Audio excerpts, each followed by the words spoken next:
It was the largest fish our Earth had ever seen, and its bite was strong enough to crush a car. The largest of its teeth found was the length of a remote control. It consumed about 2,500 pounds of food a day. That's like 3,300 cans of tuna for you.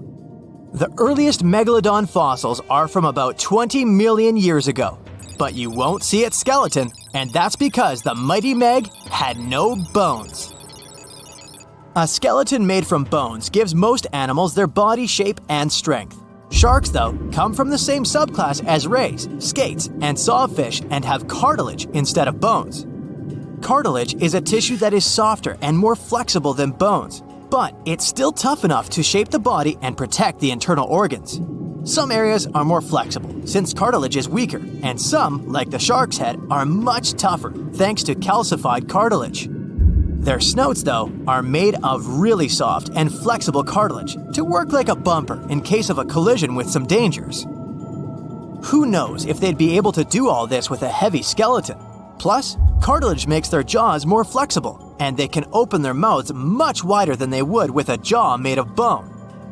Our hero, Meg, was no exception, and it had the strongest bite of all living creatures, which was also made possible by a skeleton made of cartilage. Sharks take full advantage of their cartilage. It helps them swim and turn fast while hunting. One drawback of this type of skeleton is that it was really tricky for scientists to establish the shape and size of Meg. Normally, they would do it using fossilized bone skeletons or their parts. With Meg, they had to guess based on the teeth they found and comparisons with living relatives. A more recent 3D computer model was based partially on scans of a preserved spine discovered in the 1860s. The model showed that Meg was bigger, faster, and even hungrier than scientists had previously thought. Looks like an average Megalodon was 52 feet long. That's slightly bigger than the height of the Hollywood sign and weighed 10 times as heavy as an elephant. There were also much bigger creatures. Scientists still aren't sure how the Megalodon got this size. The fact that there were bigger and smaller Megs probably has to do with a little something called Bergmann's rule. It says that the temperature of the surrounding environment affects the animal's body size because they either need to conserve or shed heat. The Megalodons that reached cooler waters probably needed more body weight to make sure they survived in low temperatures. Those living in warmer waters had to be smaller to avoid burning up. If the researchers were correct in their calculations, it also means that Meg reached a cruising speed of over 3 miles per hour, which is much faster than other sharks. The still-living great white shark can cover a distance of nearly 7,000 miles without stopping, which is 9/10 as long as the diameter of Earth. It looks like the Megalodon could have gone much further. Megalodons managed to survive on our planet for nearly 70 times longer than humans have. They were roaming the oceans for around 20 million years, and you could see them pretty much anywhere except near the poles. Scientists discovered the most northern fossils off the coast of Denmark and the most southern in New Zealand. The reason why there were no Megalodon teeth found in Antarctica is most likely that these adapted to only warm tropical and subtropical waters. The younger ones like to keep to the shores, while full-grown adults preferred coastal areas, but they could easily move into the open ocean as well. When our planet went through a period of global cooling and drying, and the seas began to freeze around 3.6 million years ago, there was less and less room for Meg to thrive.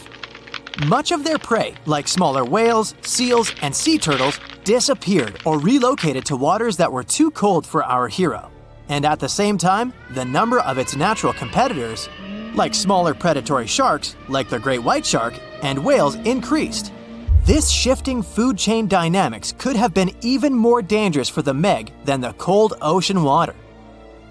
You're used to seeing them on the big screen as heartless monsters, but these huge sharks were actually loving and caring family guys. Scientists discovered several Megalodon nursery areas in Florida, Maryland, Panama, and off the coast of Spain. It looks like they gave birth to their young in shallow water environments. Then, little Megs would stay there with adults protecting and raising them until they were ready to fight off predators. The mighty Meg had 276 teeth in 5 rows in its mouth. Similar to other sharks, it was fast in replacing its worn-out or lost teeth. With 4 or 5 rows of teeth in its mouth, it basically acted like a conveyor belt, able to grow back damaged or missing teeth. This means that an adult megalodon probably would have grown several thousand teeth throughout its lifetime. Although the great white shark is often mentioned as Meg's closest relative, they'd hardly be distant cousins. The ancestors of today's great white existed at the same time as the Meg, but they weren't best friends and even rivaled each other. The great white shark wouldn't win in a head-to-head fight with a Meg, but it was a better hunter using its smaller size and agility to snap up the giant's prey quickly. This only left the bigger fish and whales for the Meg, but its food supplies began to run out as the whales swam to the cooler new seas.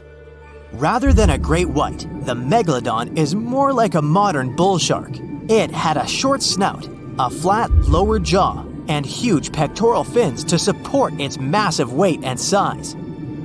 We also speak of Meg as an extinct giant, but can we be 100% sure it isn't hiding somewhere as we speak? After all, we've only explored 5% of our oceans altogether. The Mariana Trench is the deepest oceanic trench on Earth, and you could dip the whole of Mount Everest in its deepest part, and over a mile of it would still be above the surface. If a megalodon or two needed a place to hide, that would be the perfect spot. It wouldn't be the coziest place to live, though, with its cold water and total darkness. Plus, the pressure there is 1,000 times stronger than at sea level. So, if a Meg really were hiding down there, it would have serious issues with its teeth, because calcium would dissolve under that pressure. To survive here, it would also need to learn to navigate in complete darkness. That means it would have either become bioluminescent or evolve to grow massive eyes like the giant squid. If the Meg were still around and true to its dietary choices, it would have to eat smaller fish, and that would be a problem for us humans. Especially those of us who love fish, that is. And the ocean isn't cooling down these days. The Megalodon would love its temperature and would thrive and reproduce faster than ever. Those giants would create some massive problems for cargo ships and cruising vessels. In case you're now scared at the thought of meeting a Megalodon, relax. Most scientists don't think it's possible because of our hero's size. Most foods that megalodons like to eat live in shallow ocean areas and not in the deep, deep sea. Meg would need to come up for dinner every now and then, and it's kinda hard to miss a creature this big. They're both giant prehistoric creatures to us, but the megalodons and the dinosaurs never actually coexisted. The dinosaurs probably died out about 66 million years ago. Megalodons seem to have appeared a bit later. Now, you can't find living dinosaurs nowadays, which is a good thing, mostly, but you can still meet some creatures that might have gone to lunch with them. The frilled shark, for example, is a living fossil that comes from a family of sharks that have been around for about 80 million years. One of the coolest things about it is its long, eel-like body that can grow as long as 6 feet. It has 6 pairs of gills on its throat, which help the frilled shark breathe in the deep, cold ocean where there isn't much oxygen. The shark can move very quickly, like a snake, to catch its prey when it least expects it. Little frilled sharks take an exceptionally long time to grow, up to 3.5 years, which is one of the longest times for any animal with a backbone. The Chinese giant salamander is another living fossil that can tell you what was going on Earth around 170 million years ago. Now, when I say tell, I really mean it, as it can make sounds like hisses, whistles, and barks, and even a noise that sounds like a crying kid. The biggest Chinese salamander found so far weighed 130 pounds, as heavy as 2 Dalmatians, and was almost 6 feet long. Giant salamanders like to be alone. Hey, I want to be alone. And will chase away other salamanders from their space, except when it's time to start a family. During the day, they hide and sleep under rocks. They can make a special substance from their skin that keeps predators away. Now, gharials are reptiles that have been around for about 38 million years. They live in India and Nepal in slow-moving, muddy rivers. Sadly, there are very few gharials left in the wild, less than 100. These creatures can't control their body temperature, so they need to sunbathe to get warm or cool down in the water if they get too hot. Their eyes are close together and face forward, which helps them see in 3 dimensions and judge distances more accurately. Gharials also have a transparent third eyelid that protects their eyes when they're underwater. They have over 100 sharp teeth, but they can't chew their food. Instead, they use their strong jaws to grab prey and then, swallow it whole. The alligator gar is a fish that has a family history of more than 100 million years. It still has some cool features from ancient times, like being able to breathe both air and water. It also has a special spiral-shaped intestine, like a shark. The alligator gar is one of the biggest and heaviest fish in North America. Just like an alligator, it has a long body and snout, plus a row of sharp teeth. But instead of legs, the gar has fins to help it swim underwater. The tuatara isn't a lizard as you might think, and isn't a dinosaur either. This New Zealand resident is one of the most unique animals in the world. Scientists love studying tuataras because they can help us understand how today's lizards and snakes evolved. One of the coolest things about the tuatara is its third eye, called a parietal eye, on its head. It has its own lens, retina, and a nerve that connects it to the brain. Scientists think it might help the tuatara know when it's light or dark outside and absorb sunlight to make vitamin D or help them keep their body temperature exactly right. Tuataras can live an extraordinarily long time, up to 100 years. Cassowaries are the youngsters on our list, as they've been around for only 60 million years. They have some things in common with dinosaurs, like their 3-toed feet and how they breathe. Cassowaries love to eat fruit, lots and lots of fruit. This love of fruit helps the rainforest because when cassowaries eat the fruit, their bodies don't harm the seeds inside. As they move around the forest, they spread these seeds, you can guess how, with their own natural fertilizer, helping new plants grow. Cassowaries are big birds, about 6 feet tall and weigh over 100 pounds. They have a special claw on each foot that is 5 inches long, and they can use it to kick real fast. If they feel threatened, they can charge, kick, and even jump on someone. They can also leap up to 5 feet in the air. So, the best thing to do is stay far, far away from where they live. The order Notostraca is a group of crustaceans that you may know as tadpole shrimp or shield shrimps. These animals have been around for about 360 million years. They have a wide, flat shell that covers their head, and they have a pair of eyes on top. These creatures can be found all over the world in different kinds of water, like freshwater, brackish water, and even salty pools. They can also look different depending on where they live. Notostracans aren't picky eaters and can snack on pretty much anything, from plants to small animals and other shrimps. Some of them are considered pests in places like California rice paddies because they stir up the mud, which blocks sunlight from reaching the young rice plants. Sturgeons are some of the largest fish species on the planet. They live only in the cool waters of the northern hemisphere and never travel below the equator. Even though they are huge, sturgeons don't have teeth. They eat by sucking food off the bottom of rivers, gulfs, lakes, and oceans. Scientists believe that sturgeons came from a group of fish that first appeared around 419 million years ago, long before dinosaurs even existed. Their ancestors survived a big extinction event that wiped out 90% of all species and went on to become the largest fish in many rivers in North America and Eurasia. Sturgeons can live up to 100 years old or even older. Female sturgeons can lay up to 3 million eggs at a time, but not all of the eggs eventually turn into real fish. Our next hero, the Pacific lamprey, has successfully lived through at least 4 mass extinctions.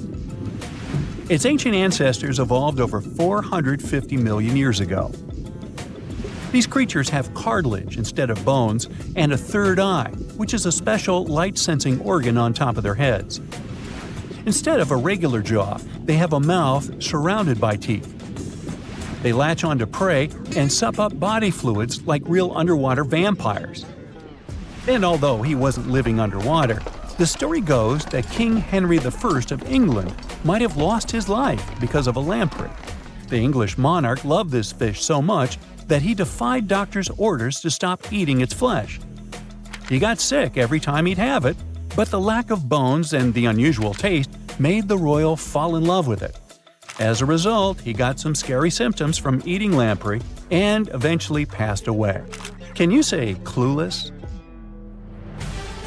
The elephant fish, also called the Australian ghost shark, has been on Earth for around 400 million years. Even though they're related to sharks, they aren't actually sharks. Instead of bones, their bodies are made entirely of cartilage. These fish have a special shiny tissue in their eyes that can make their eyes look like they change color from yellow to green. Elephant fish can be pretty tough and will fight back if they feel threatened. They like to be alone and usually don't hang out with other fish. Horseshoe crabs also deserve the title of survival champs, as they've been around even before dinosaurs, since 450 million years ago. 4 species are still roaming the ocean from Maine all the way to Mexico. Horseshoe crabs are more like spiders than ticks than they are like real crabs. They have 9 eyes, plus extra light sensors near their tails so they can see really well. They breathe underwater using flap-like gills near their belly, and sometimes they use these gills to swim upside down. Every spring, when the tide is high, these creatures come up to the beach at night to mate and lay their eggs, and you can see hundreds of thousands of them. 450 million years ago, no, I wasn't around then, the sea level was higher, coral reefs started to form, the climate on our planet was stable and warm, not even dinosaurs were around yet. The time when bony and jawed fish we know as sharks appeared. They've been dominating the oceans and making other marine creatures flee in fear ever since. Many of them, like great white sharks, have evolved and adjusted to life in the open ocean as hunters with a pretty high position in the food chain. They're less diverse today than before. One of the reasons is the asteroid strike from the age of dinosaurs. After it reduced the number of shark species, only smaller and deep-water kinds that ate primarily fish survived. They started getting bigger over time. Near the surface, sharks such as makos or great white ones develop faster movements and are somewhat between gray and blue to blend in with their surroundings. The epaulet shark can even walk on the land. It can't take a walk on the beach because it can't breathe outside of the water, but it lives on coral flats in shallow tropical waters, so it can walk in kind of a crawling motion. But deep down below, there are mysterious, alien-looking, often huge shark species that didn't come to the surface, which is why they didn't need to adjust to the new environment and different conditions. They haven't changed a lot through time, so they're some living fossils. These creatures mostly don't have 5 gill slits, the most common number, but 6 or 7. It's because there's less oxygen the deeper you go in the ocean, so they need more gill slits. Sharks on the surface evolved to have fewer gill slits. 6-gill sharks are the most primitive sharks we have today. Their skeletons are like those of ancient extinct sharks, and they can survive only in very deep waters. Like cats, sharks have a layer of reflective cells placed inside their eyes, which helps them see better in the dark, deep sea or cloudy waters. Sharks on the surface have big eyes because they evolved to hunt in the sunlight, so they tend to rely on their vision. Those that live in shallow waters have small eyes, so they can protect themselves from the sand. Like some other deep-sea creatures, 6-gill sharks also have bigger eyes to take in as much light as possible. They have more light-sensing rods, but don't distinguish colors that well.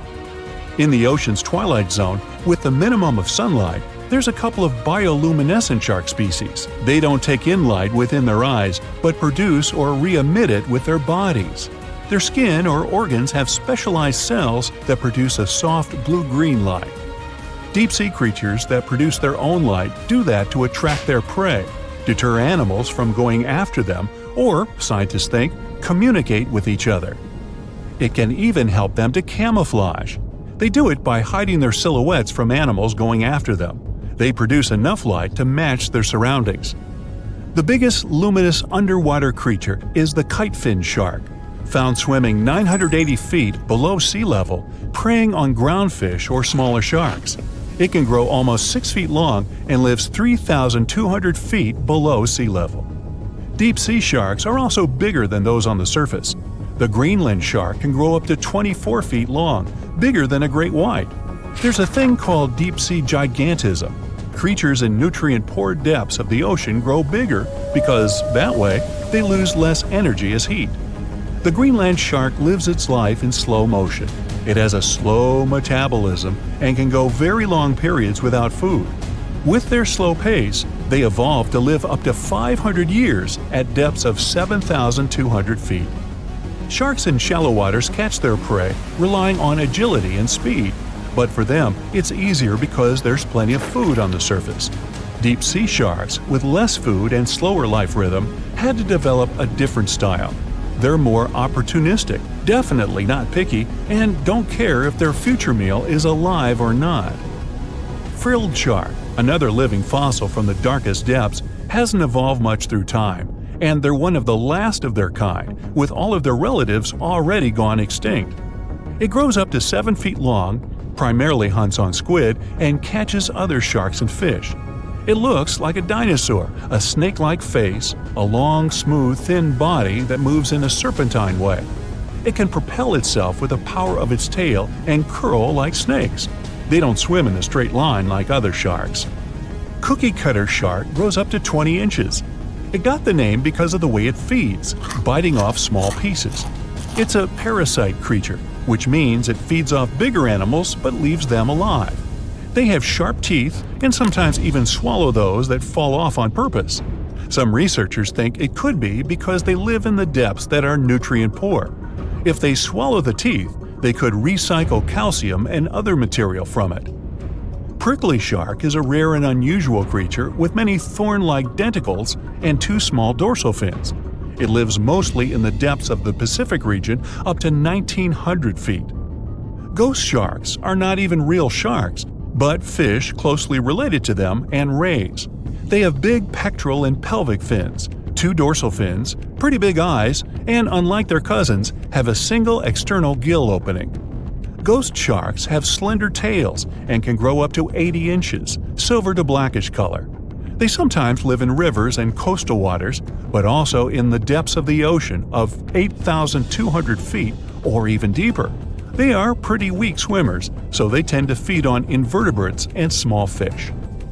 Goblin sharks. Swimming through the deep sea, this creepy shark with a flabby body suddenly sees a small, innocent squid. It goes toward it, but the potential snack notices it and quickly starts moving to dart away. It seems like the plan could work at first, but then the shark suddenly thrusts the jaw of its mouth and catches the poor little squid in a second. After the meal is finished, the animal simply fits the jaw back into the mouth and goes away as if nothing happened. This is possible because it has a jaw connected to 3-inch-long flaps of skin, which is why it can unfold from the snout. It can grow up to 12 feet long with a weight of 460 pounds. Scientists think goblin sharks are mostly active in the morning and evening. The shark has a long, prominent snout and specific sensing organs on it. It uses them to sense electrical fields in the dark oceanic depths. Seven-gill shark is a big cow shark, brown to silver-gray on top, white underneath, black and white spots, with a thick body, a small dorsal fin, and a wide, blunt snout. It can grow up to 10 feet long, mostly lives in the depth of 1,870 feet, but you can also find it in deep channels and bays. It can be aggressive toward humans if provoked, so don't. Like most deep-sea creatures, it's an opportunistic hunter that's not quite picky but likes to go after dolphins, seals, porpoises, and other marine animals. Megamouth sharks mostly live in the depths of 15,000 feet and spend most of their time in the dark, like me. Scientists discovered it in 1976 because it went near the surface at night to feed on zooplankton. That's the only time these sharks go there. During the day, they return to their quiet, dark, and mysterious depths. They are filter feeders, which means they keep their mouths wide open while swimming, so they filter the planktons they like to eat. There are organs that produce light inside of their mouths, which attracts potential prey, such as pelagic crustaceans. These sharks live in the deep parts of the ocean, but you can rarely find them below almost 2 miles.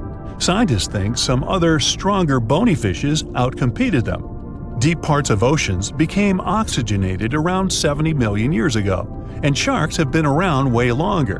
But bony fishes adjusted and adapted efficient ways to use oxygen, while sharks were slow with adaptations, so they lost. Also, oceanic depths are way colder, which is challenging for fish and the rest of cold-blooded animals because the speed of their metabolism widely depends upon the external temperature. So you're swimming 2 miles down at the bottom of the ocean. Don't ask me how, just play along. It's cold and the pressure is intense. No fish in sight. Then you notice a green shiny thing. It's a cookie cutter shark. Its neck glows in the dark to attract fish and other delicious treats. The shark doesn't look like much. It's small, about the size of a cat. It has brown skin and large green eyes. But looks can be deceiving. Every night, this creature rises to the surface and goes after great white sharks, whales, even swordfish. If you look closely, you'll see a round mouth with a bunch of sharp teeth in it. They don't just bite, they work kind of like a saw. This one's called a cookie cutter shark because when it sees something delicious, it takes a cookie-shaped bite out of it. These sharks have even been known to disable submarines. Wonder what flavor they are. Our next shark is about the length of a car. Only about 100 of these sharks have ever been seen, but if you met one, you'd never forget it. It has a big mouth, a huge mouth, a mega mouth, like me. It's the mega mouth shark. You could easily fit in it if you curled yourself up. They're not dangerous though, not to humans. They feed by swimming around with their mouths open, filtering out plankton and other underwater goodies. The shark has special organs in its mouth that glow, attracting little crustaceans. It swims deep in the ocean in total darkness. Probably has a great smile though. Thresher sharks also have a huge body part, the tail. It's almost half the length of the shark itself, and it looks like a helicopter blade. It's one of the few animals that hunts using its tail. The shark sneaks up on a school of fish and starts to shake its moneymaker. This freaks out some of the fish, which is exactly the plan. In a pinch, it can also use its tail to defend itself. The best thing about this shark, it doesn't attack people. The angel shark. There are quite a few types of angel shark out there, but they're more shark than angel. They're flat like stingrays, and their skin is covered with patterns that help them blend in with the seafloor. Because of this disguise, divers sometimes accidentally touch them, which isn't the best idea. They're fast and have powerful jaws. Still, they prefer the taste of small fish to you. The horn shark has 2 ridges that look like horns right above its eyes. It's definitely the grandpa of the shark world. Not aggressive, swims pretty slowly, and is up late almost every night. Its 2 favorite meals, sea urchins and crustaceans. It moves its fin on the seafloor almost as if it had paws. But don't underestimate this guy. It has one of the strongest bites of any shark. It needs those strong teeth to crush the shells of its late-night meals. And if something tries to attack it, watch out. Horn sharks have sharp spikes on their fins. The award for the ugliest shark goes to the goblin shark, and it's not even close. From the outside, it already looks kinda weird, and is about the size of a pink underwater motorbike. It has a long tail and a seriously long nose. It lives way down in the depths of the ocean and loves to eat squid. It's not as fast as its relatives, but it's way more sneaky. It has a secret squid catching technique which is totally wild. The shark swims behind the squid. It's catching up, getting closer and closer, but the squid isn't slowing down, no way. It looks like the poor goblin shark won't have any lunch today. Then it opens its mouth. Its jaw is attached to folds of skin that mean it can literally throw its jaw out of its mouth.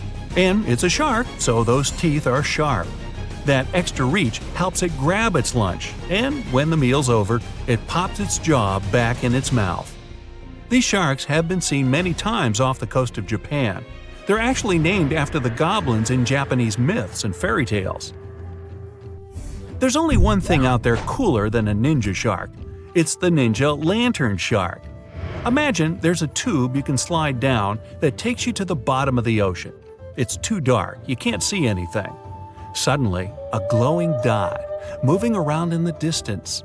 It's coming closer, shooting towards you. It's a blue, glowing head. Worse, it looks like this head doesn't have a body attached to it. The ninja lantern shark has black skin, so it's almost invisible in the dark. It's only the size of a human arm, but its small, sharp teeth are no joke. No one really knows why this shark glows. Maybe to attract tasty fish? Another theory out there is that it uses this light to communicate with its friends. It has friends? The hammerhead shark. These ferocious sharks can weigh up to half a ton. They live in tropical waters all over the world, and they're one of the most recognizable sharks out there. Their eyes really are located on the sides of their hammerhead. This means they can see in almost all directions. They even have special neck muscles to lift their head up and down just to see that little bit better. Their favorite food? Stingrays. You know, those flat things that swim along the seafloor, camouflaged to look like sand and bits of rock. Stingrays get by blending in with their surroundings. Danger mostly just swims by. But the hammerhead's eyes see everything. Uh-oh. Great white sharks, hammerheads, and other large sharks live for about 25 years. But one shark can live much, much longer. The Greenland shark can live anywhere from 300 to 500 years. It lives mostly in the North Atlantic and Arctic oceans. It loves to swim deep down where it's dark, so it uses its nose to sniff out food. Since it spends so much time down there, it's figured out how to withstand the strong pressure. It's one of the oldest living, largest, and slowest fish on Earth.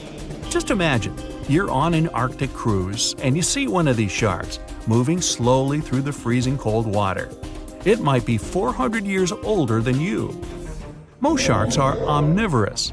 They can go after dolphins, other sharks, crabs, sea urchins, smaller or even larger fish, hot dogs. Kidding about the hot dogs. But the bonnethead shark is a bit different. It eats algae for about half its meals. It's actually related to the hammerhead shark, but its head looks more like a shovel. Can you dig it? If you see this guy swimming around, you might think it's a sea snake or a huge water worm. Frilled sharks like to swim way down at the bottom of the ocean, like a lot of sharks. When they're chasing something delicious, they move kind of like a snake. And just like a snake, they like to gulp down their lunch all in one piece. But that doesn't mean they don't have teeth. They have about 200 nice and sharp ones. The saw shark has a long, flat, and seriously spiky nose. Those teeth on its nose never stop growing. Each tooth is equipped with electric receptors to help the saw shark feel around for nearby fish, like a ship's radar. When dinner's nearby, the shark swims up and strikes with its nose, waving it around like a knight showing off his skills.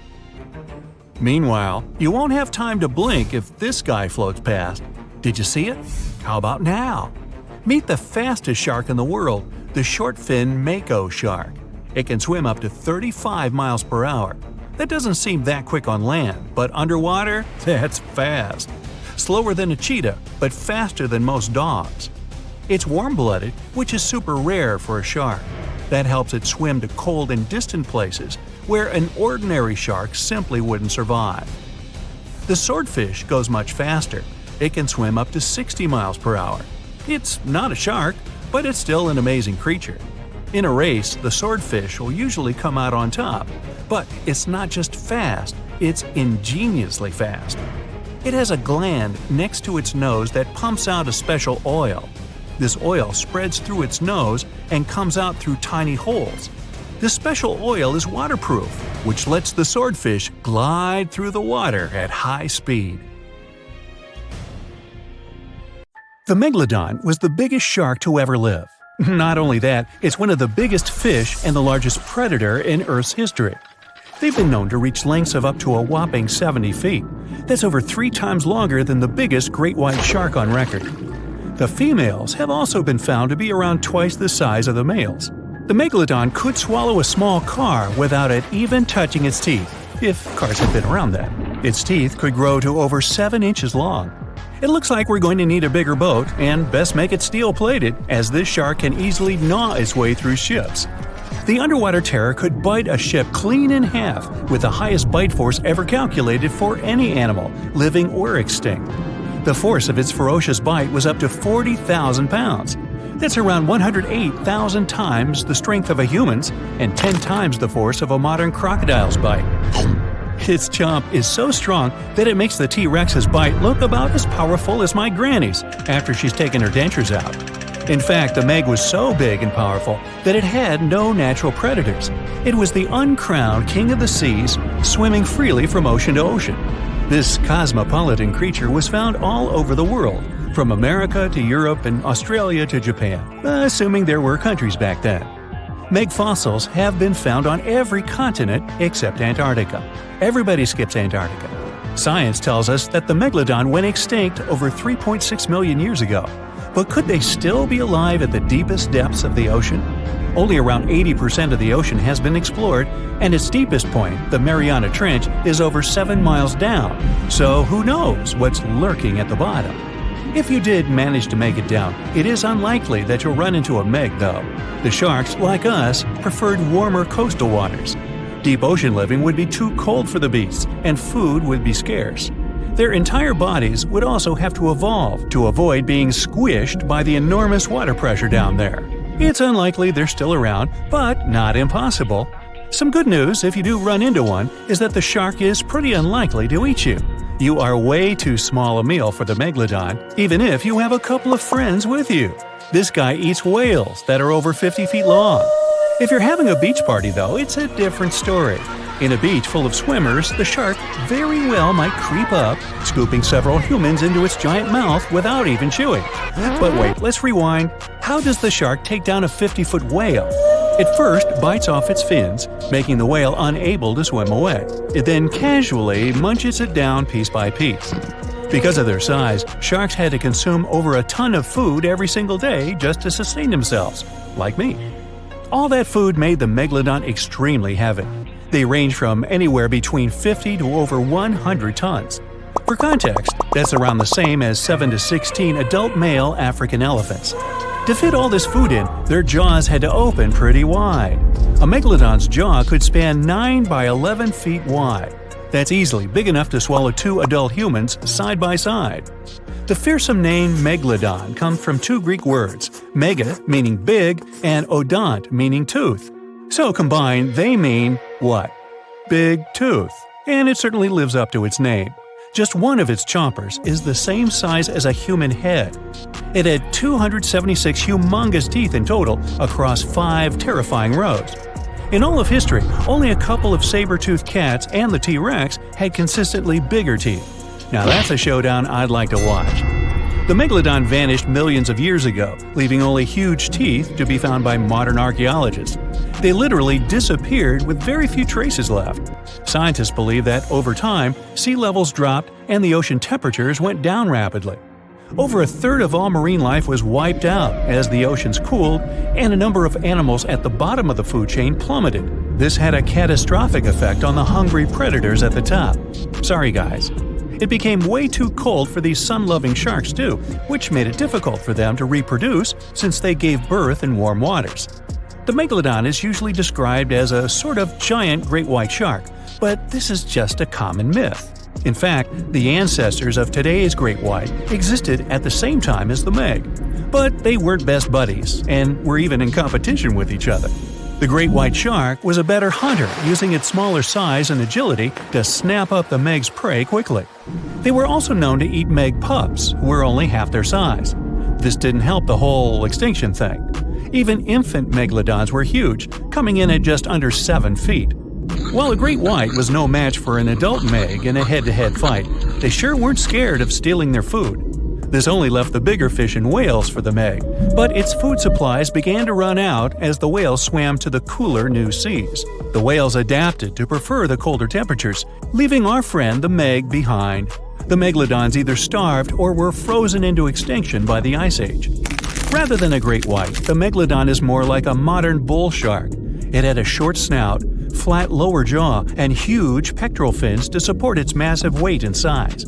As scary as they are, these sharks were actually caring family guys. Several Megalodon nursery areas have been discovered in Florida, Maryland, and Panama. They gave birth to their young in shallow water environments. We know this from discovering loads of tiny Megalodon teeth found in these areas. Gee, I wonder if they had nannies too. But how come there are so many Megalodon teeth out there for us to analyze? Well, due to their messy, aggressive eating habits, sharks regularly lose their teeth. They lose a set of teeth every 1 to 2 weeks. That's 40,000 teeth in a lifetime. They must rake in a fortune from the tooth fairy. Because of this, their teeth were continuously raining down to the ocean floor. Luckily for us, they're also the hardest part of a shark skeleton, which is why so many teeth have survived and become fossilized. It's fair to say that the first discoveries of the Meg's teeth confused people. Early discoverers thought the Meg's teeth were petrified tongues of ancient serpent creatures. They even used to call them tongue stones. It's also a common myth that the Megalodon was around at the same time as the dinosaurs, although this would have been pretty cool. The dinosaurs were wiped out around 66 million years ago, but the Megalodons came much later. The oldest Meg fossil is only around 23 million years old, but it's tricky to pinpoint the exact date. After all, calendars weren't invented yet. They became extinct way before humans even evolved. The earliest Homo sapiens, which is a fancy name for the first humans, emerged about 2.5 million years ago.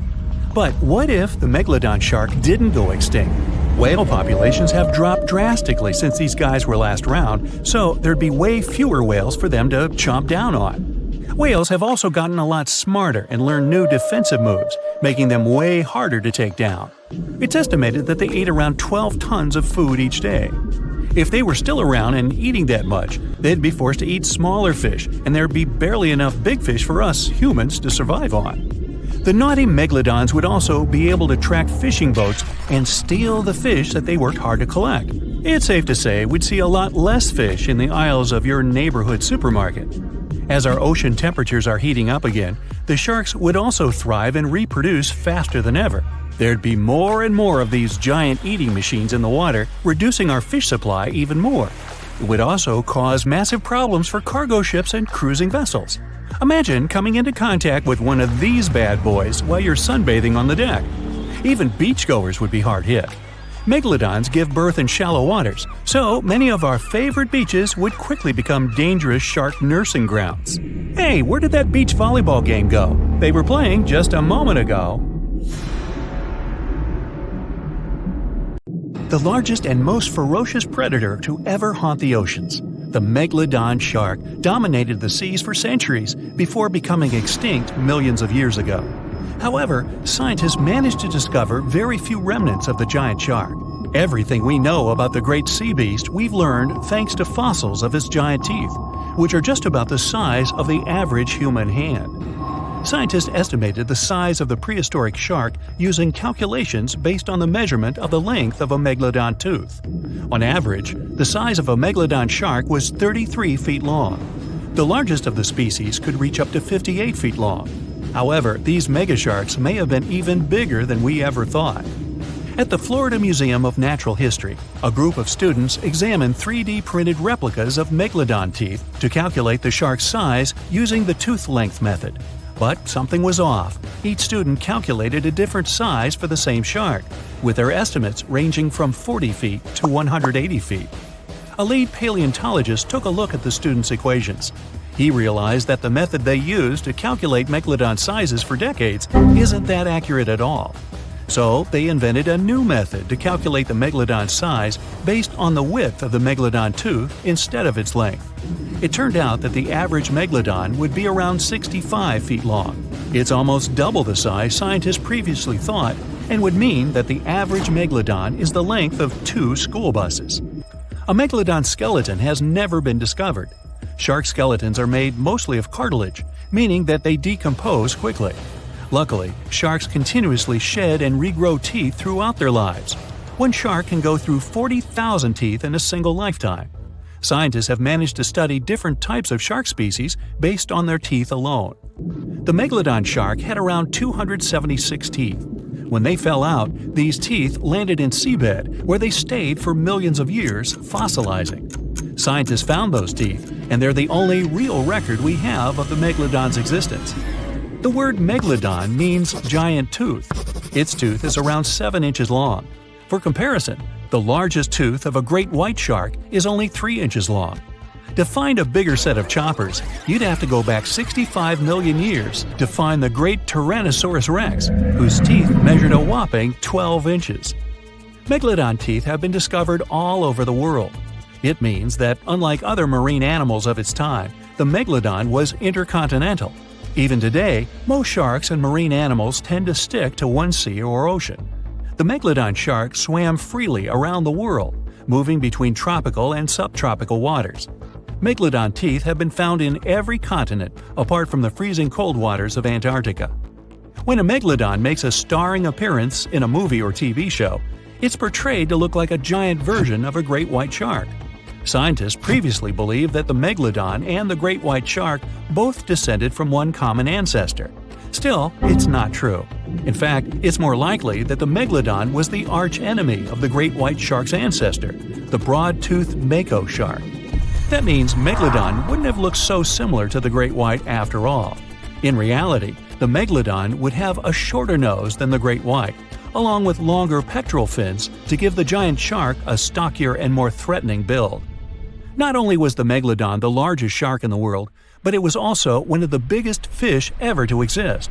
An apex predator of this size would have needed a huge diet to keep it moving. The Megalodon would have eaten 2,500 pounds of food every day. The Megalodon diet consisted of larger species of fish, dolphins, and even other species of sharks. Ancient fossilized whale bones with cut marks of Megalodon teeth have been discovered. It means Megalodons weren't intimidated by the size and tried to feast on the giant whales of the past. Scientists have used computer simulations to try and work out the hunting style of the ancient shark. Using this technology, scientists have discovered that the Megalodon's attack style was very different from that of modern-day sharks.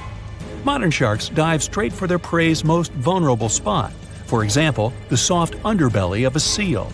The Megalodon's teeth were uniquely suited to biting through tougher areas of cartilage. So, evidence suggests that a Megalodon would first chew the tougher fins of their prey, rendering them unable to swim away before launching into their final attack. The mouth of a Megalodon was around 10 feet wide and 9 feet tall, large enough for you to swim into without touching any teeth. However, we don't recommend that. Their mouths were so large a Megalodon could swallow a small car without even having to bite down on it.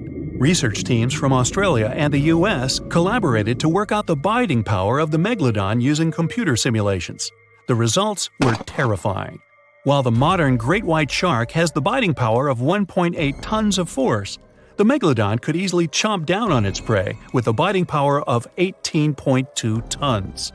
The bite of the Megalodon would easily be able to cut through steel and overpower any other predator in the ocean. Scientists believe that the Megalodon has the most powerful bite of any creature that has ever existed. The Megalodon's bite would easily overpower the T-Rex, which has a biting force of 6 tons.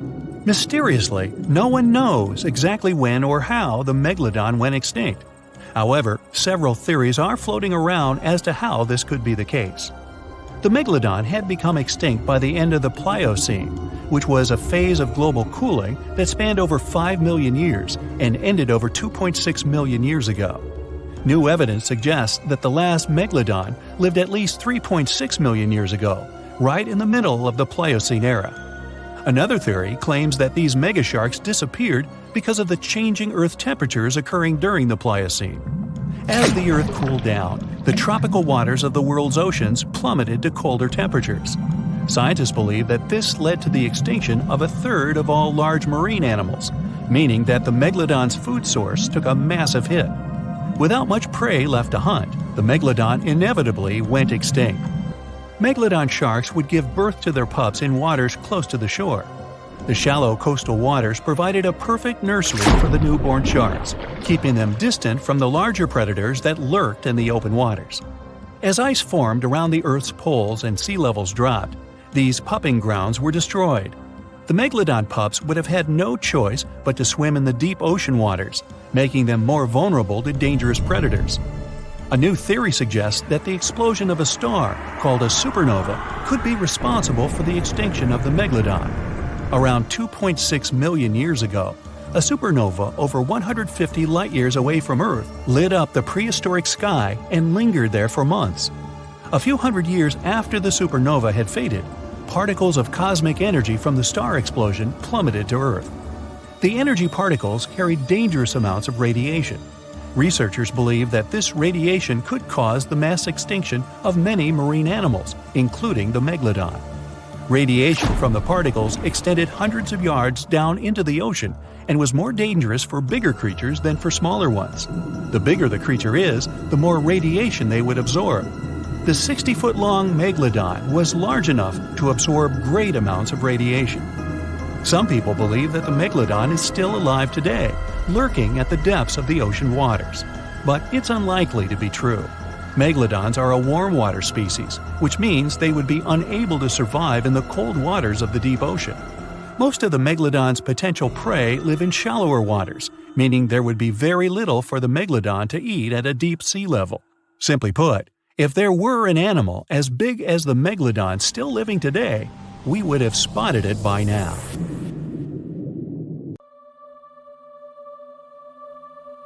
Within the ocean waters, somewhere in the southern hemisphere, a ghostly black shadow looms deep down in the depths. Suspiciously swimming far below, the Megalodon is hunting for its next meal. With the appearance of a great white shark, but 3 times the size of the largest ever recorded, its intimidating design has evolved over millions of years, creating the ultimate natural predator. For millions of years, the intimidating evolutionary traits have gone unchecked and unopposed. With its keen senses, it detects its prey within 3 miles.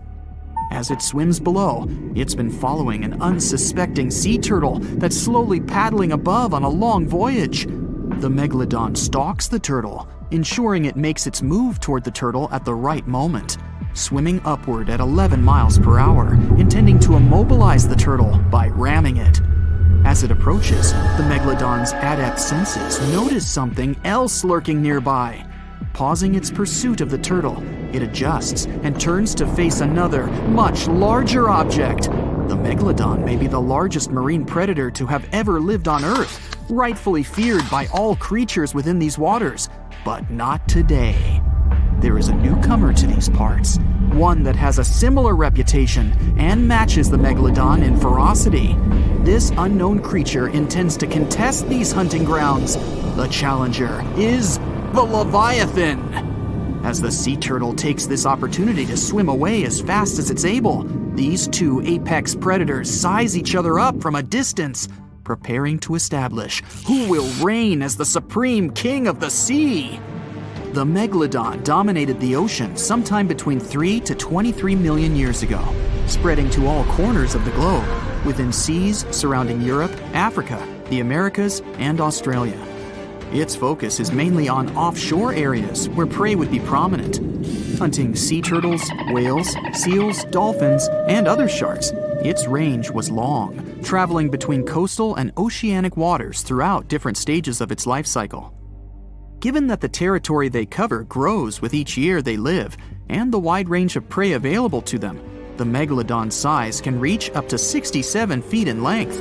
Armed with thick and robust teeth made for grabbing their prey and biting through bone, they have a 41,000-pound bite force, which is almost 4 times stronger than that of a T-Rex. Their tactics include ambushing their prey from below while ramming them into submission. With larger prey, they aim to disable them by biting at the fins, and once immobilized, biting through their chest. Their jaw is made up of around 276 frightening serrated edged teeth that are 7 inches long and jagged at the sides. The Megalodon's competitor, the Leviathan, is armed with 22 large teeth of its own that come in various sizes, some up to 12 inches long. All are capable of piercing through its target. Excluding tusks in comparison, these are among the largest teeth that have ever existed on any known animal. Although it hasn't reached an overall equivalent size to the Megalodon, its length is equally impressive, as it's capable of growing as large as 57 feet long. Mainly living within the southern hemisphere, they've only been around for a short while, existing from 9 to 10 million years ago. Although it hunts similar prey to the Megalodon, it has a different strategic method of hunting, chasing its prey, tiring it out to the point of exhaustion, and then finishing it off by ramming it with its head and then biting it. It also has a more adaptive trait in its arsenal, its much larger brain. Being a warm-blooded mammal, it possesses superior intelligence, ensuring quicker thinking, with the ability to change its tactics at crucial moments. The Megalodon acts on sheer instinct, and that has worked consistently for the past few million years. But will it work now? Although there are millions of years of difference between when these two behemoths existed and patrolled the seas, they shared a short period of time in history. But when they did overlap one another's territory, they created some of the most epic conflicts that have ever been had on Earth. This Megalodon's turf has never been in contention until now. As the Leviathan approaches, observing the much larger Megalodon, it's hesitant to make the first move, as generally, anything that it has come across before attempts to escape immediately, causing a chase to begin. The Megalodon, however, never flees. The Megalodon's instincts ensure it will act overconfident, and, as expected, it makes the first move. It swims at full speed, gliding through the water, aiming to ram the Leviathan. The Leviathan has no other choice but to do the same, rather than turning to flee and leaving itself unprotected. The two aquatic giants slice through the water on their way to meet fin to fin. The Megalodon is puzzled that its foe is not turning tail to swim away, but it continues, as it has no reason to doubt victory from this tried and true tactic that has never failed before. As the Megalodon approaches, it quickly turns to swim downward. It's faster and more agile than its opponent. It maneuvers below, gaining some distance. The Leviathan moves much slower and is unable to turn in time as the Megalodon veers upward and rams it on its soft underbelly, attempting to force it into submission. There is little effect due to its size, and the Leviathan continues to turn, but it's far too slow as it attempts to bite with a desperate hope to grasp its attacker with its powerful jaws. The Megalodon easily swims away from its toothy trap, quickly retaliating by taking aim at the tail and fins, chipping away at little pieces as it bites, then quickly retreats, continuing this routine over and over, trying to disable the Leviathan's defenses. This tactic is effective, but it's taxing on the Megalodon as it's running out of energy. Still, it pushes hard to try and finish the hunt, using all the energy at its disposal, expecting that the struggle will not go on much longer. The Leviathan is outmatched. The speed of its combatant is far superior, and the constant chipping away at the fins and tail is becoming too costly. Upon realizing its abilities are surpassed and that it's helpless to resist the constant array of attacks, it attempts to swim away, maneuvering as it flees, desperately trying to obtain some distance from its aggressor. The Megalodon follows the Leviathan during its attempted escape, realizing this is a prime opportunity to finish the job. The Leviathan swipes its large tail as it swims, trying to repel any further attacks from the Megalodon. It hits the Megalodon and stops it in its path with every advance. As the Leviathan continues to swim away, it sustains energy with ease. The Megalodon, on the other hand, is quickly running out. The Leviathan's strategy is working as it continues to swim at a relaxed pace.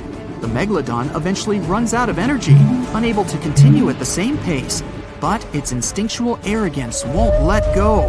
In its evolution, it has never really needed to develop the ability to flee. There has never been a reason for it. Over millions of years, it's never been outmatched, but that is all changing now. As they press on, it's clear that this is a contest between a marathon swimmer and a sprinter. The Leviathan continues to conserve its energy wisely, while the Megalodon, starved of energy, continues to pursue, becoming slower with every flick of its tail, to the point that it's unable to maintain the chase. Upon realizing its foe is exhausted, the Leviathan turns toward the Megalodon. Now, with dominant speed and maneuverability, it spreads its massive jaws, grasping the Megalodon's spine, ending the struggle and ensuring its victory. The challenger, the Leviathan, is a novice in comparison to the ancient Megalodon, but thanks to evolution, it ensured its eventual victory. This guaranteed its reign as the top predator, and arguably the greatest predator to have existed on Earth. Unfortunately, it would only be a short reign. No, there wouldn't be a larger or more superior foe to take the mantle. The world would begin to change. The Earth would soon go through a cooling trend, which would cause the main prey of the Leviathan to go extinct. And without a food source to sustain this hulking beast, it was unable to continue. But this led to other similar predatory animals taking its place. The killer whale, sharing similar characteristics, eventually replaced its predecessor. The Megalodon would then retake the mantle by default due to the absence of its victor. Continuing with its prior successful strategy and broader food source, it ensured its prolonged survival. But as the seas cooled even further and became much shallower worldwide, it became more difficult for the Megalodon to reproduce. The suitable shallow areas that were necessary for nurseries quickly disappeared, and without these, the Megalodon too eventually went extinct.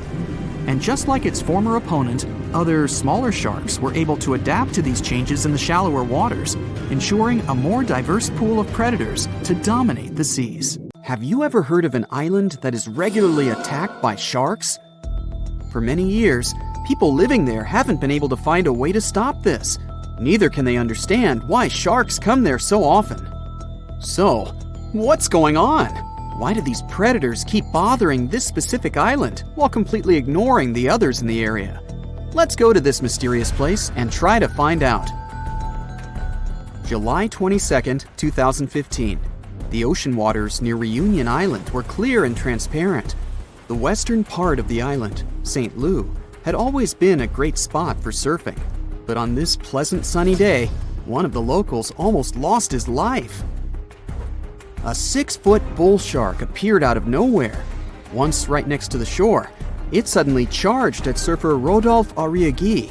His friend, doctor and professor of geography at the University of La Reunion, Erwan Lagabriel, was nearby, talking with 2 other surfers at that moment. Suddenly, they heard some noise. Realizing that it was his friend, Lagabriel rushed to help. The shark was 65 feet away from him. He said that all of this felt like some kind of a horror movie. He rushed to Arriaghi, even though he didn't understand what exactly had happened. At first, Arriaghi's body was surrounded by white foam. It then began to turn pink, and then red. Lagabriel said later that it had been one of the scariest things he had seen in his life. Fortunately, when he swam closer, the shark had already been gone. Lagabriel knew that in most cases, a second attack doesn't happen, so he hurried to help his friend. It took them some time to get back to the shore. When Lagabriel pulled his friend onto the beach, he immediately made a tourniquet from a surfboard leash. After that, Monsieur Arriaghi was rushed to the hospital. Fortunately, this story has a good ending. Although the 45-year-old man lost his arm, he still survived. But he was one of the few lucky ones, because this horrifying story is just one of dozens that happened on Reunion Island in recent decades. Reunion Island is one of the regions of France. It's located right near Madagascar, together with its neighbor, Mauritius. They're both located at the same latitude as Australia. These 2 islands are very similar. They have almost the same climate and natural conditions, similar languages and cultures. But there's one huge difference between the 2 of them. In Mauritius, people can relax and have fun in the warm waters of the Indian Ocean, swimming with scuba gear and watching dolphins. Meanwhile, on La Reunion, locals are afraid even to put their fingers in the water. But why is that? Unfortunately, Reunion now has a strong reputation as a shark island.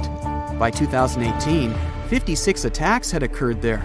From 2011 to 2016, the number of these cases accounted for 16% of the worldwide shark attacks. Now there are warning signs everywhere on Reunion. Local citizens and fishers have begun to discuss the options of large-scale shark trapping.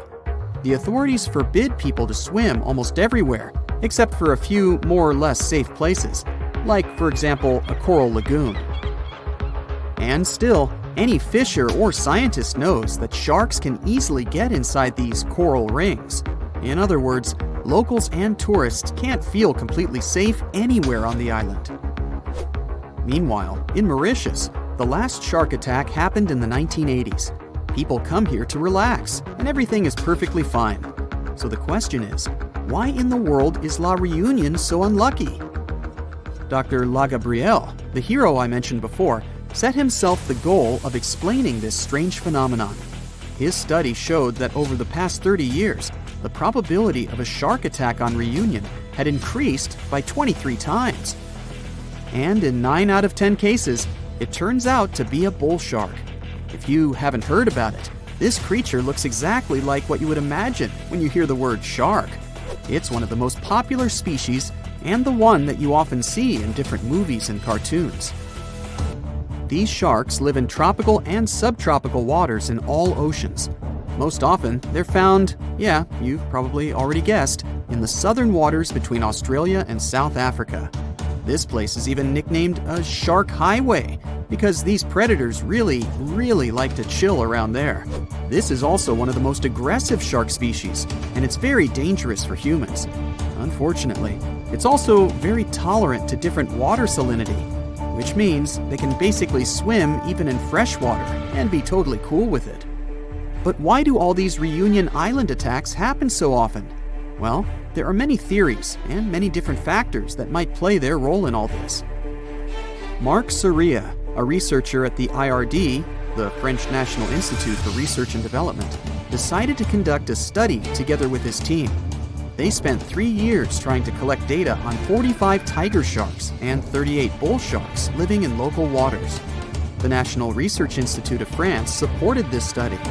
It was also funded by 3 research foundations: regional, national, and European. That's when you know that the problem is serious. And now, here are the main theories developed by Soria's team and Lagabriel. The first one is excessive fishing. Experts suggest that long-term fishing and catching small reef sharks, which competed with dangerous sharks for food and territory, eventually led to these dramatic consequences. Unfortunately, when predatory bull sharks ran out of food, they just had to go looking for it near the coast. For bull sharks, surfers on Reunion look like sick, weakened fish, and therefore an easy meal. Also, while in Mauritius, surfers tend to hang out near sandy beaches. On Reunion, they choose places where waves break at coral reefs. But this is exactly where the sharks choose to search for food. So, yeah. The second possible reason is muddy waters. Bull sharks like such conditions very much, and although there are no natural places like these on Reunion, the reason could be the construction of urban areas. Muddy freshwater gets into bays from cities. This water attracts sharks, and this is where the attacks take place most often. But then we can ask again, why not Mauritius? Urbanization is also in full swing there after all. There are many places in Mauritius where sewage waters flow into the ocean. Well, then we can conclude that this is not the only factor. There have to be others. For example, there is an active volcano, Piton de la Fournaise, on Reunion Island. Thanks to this beautiful volcano, there are rich flora and fauna on the island. And this could be great if it didn't attract too much attention from predators. Because of the volcano, the shores of Reunion are less steep, which makes it easier to swim closer to the coast. And sedimentary rocks that get washed away from the slopes of the volcano can attract bull sharks. As we already know, these guys love muddy waters. There are some other theories. For example, Lagabriel suggests that attacks may be connected to an increase in the shark population. Or maybe that's because these creatures become more aggressive during mating periods. Some people assume that all of this could be Mauritius's fault because they banned catching and selling sharks for meat. But Soria and other experts strongly disagree with this. not many people on both islands bought this meat to make any significant difference. Anyway, this whole situation caused a lot of tension on Reunion. A big part of the population now supports the idea of catching sharks on a large scale. They also built some underwater fences near the island, and the maintenance of these fences costs $1 million a year. It may seem pretty extreme, but drastic times require drastic measures. But despite all these terrible stories, in general, sharks aren't nearly as dangerous as we think. They almost never attack divers, unless a person provokes them. Experienced divers often compare sharks with stray dogs. These animals shouldn't be feared, but should be respected. Anyway, let's hope that La Reunion will be able to solve this problem, and people will be able to swim in its warm, beautiful waters again. The water is bubbling under the fishing boat as if something is coming up out of the water. It gets closer and closer. The water seems to boil. Suddenly, you see giant jaws and glistening teeth. Seconds later, a huge shark jumps out of the water and crushes the boat in one bite. It was the Megalodon, the largest fish that ever existed on Earth. Now, we pictured the Megalodon as this, an enlarged version of the white shark for a long time. But scientists continue to argue about its appearance. So far, they agree that the image of this giant shark was wrong. Here's the data that scientists are sure of. Size, about 50 feet long. That's as big as a school bus and comparable to the length of a subway car. 8.5 times the height of an average person. Let's compare it to the modern white shark. The Megalodon is 3 times bigger, but that's just a rough estimate. We don't have a fully preserved skeleton of the Megalodon. That's because it didn't have any bones, but cartilage. Not much of that left in the 3.6 million years since the Megalodons went extinct. All that survived were teeth and a few vertebrae. By comparison, dinosaurs went extinct about 66 million years ago. But their solid bones are perfectly preserved, and we have many different examples of their skeletons. Scientists have calculated the size of a Megalodon based on its teeth and jaw. Now, this is one tooth. It's about 7 inches long, bigger than the palm of your hand, and 3 times the size of a modern white shark's teeth. The Megalodon jaw was 6 feet wide and chalked up 5 rows of teeth, a total of 276 razor-sharp chompers. The other preserved remains are the vertebral column. It consists of 150 vertebrae, each 6 inches wide. They contain much calcium because, well, Megalodon love fresh cold milk. Nah, it's because the vertebrae had to withstand the enormous mass of a giant shark. Based on those fossils, scientists created a model and calculated only the approximate size of the Megalodon. But it could hardly have been any bigger. It's all about breathing. The bigger the fish, the more oxygen it needs, which means a larger gill area. That's the organ that filters the water and collects oxygen. If the Megalodon were any larger, it would have trouble breathing. So, scientists believe that 50 feet is the maximum size of an individual. On average, they were a few feet smaller. Now, let's talk weight. On average, one Megalodon weighed about 30 to 35 tons. By comparison, a white shark weighs 1 ton, which is 30 times less. Hey, trust me. A school bus is 4 times lighter at 7.5 tons.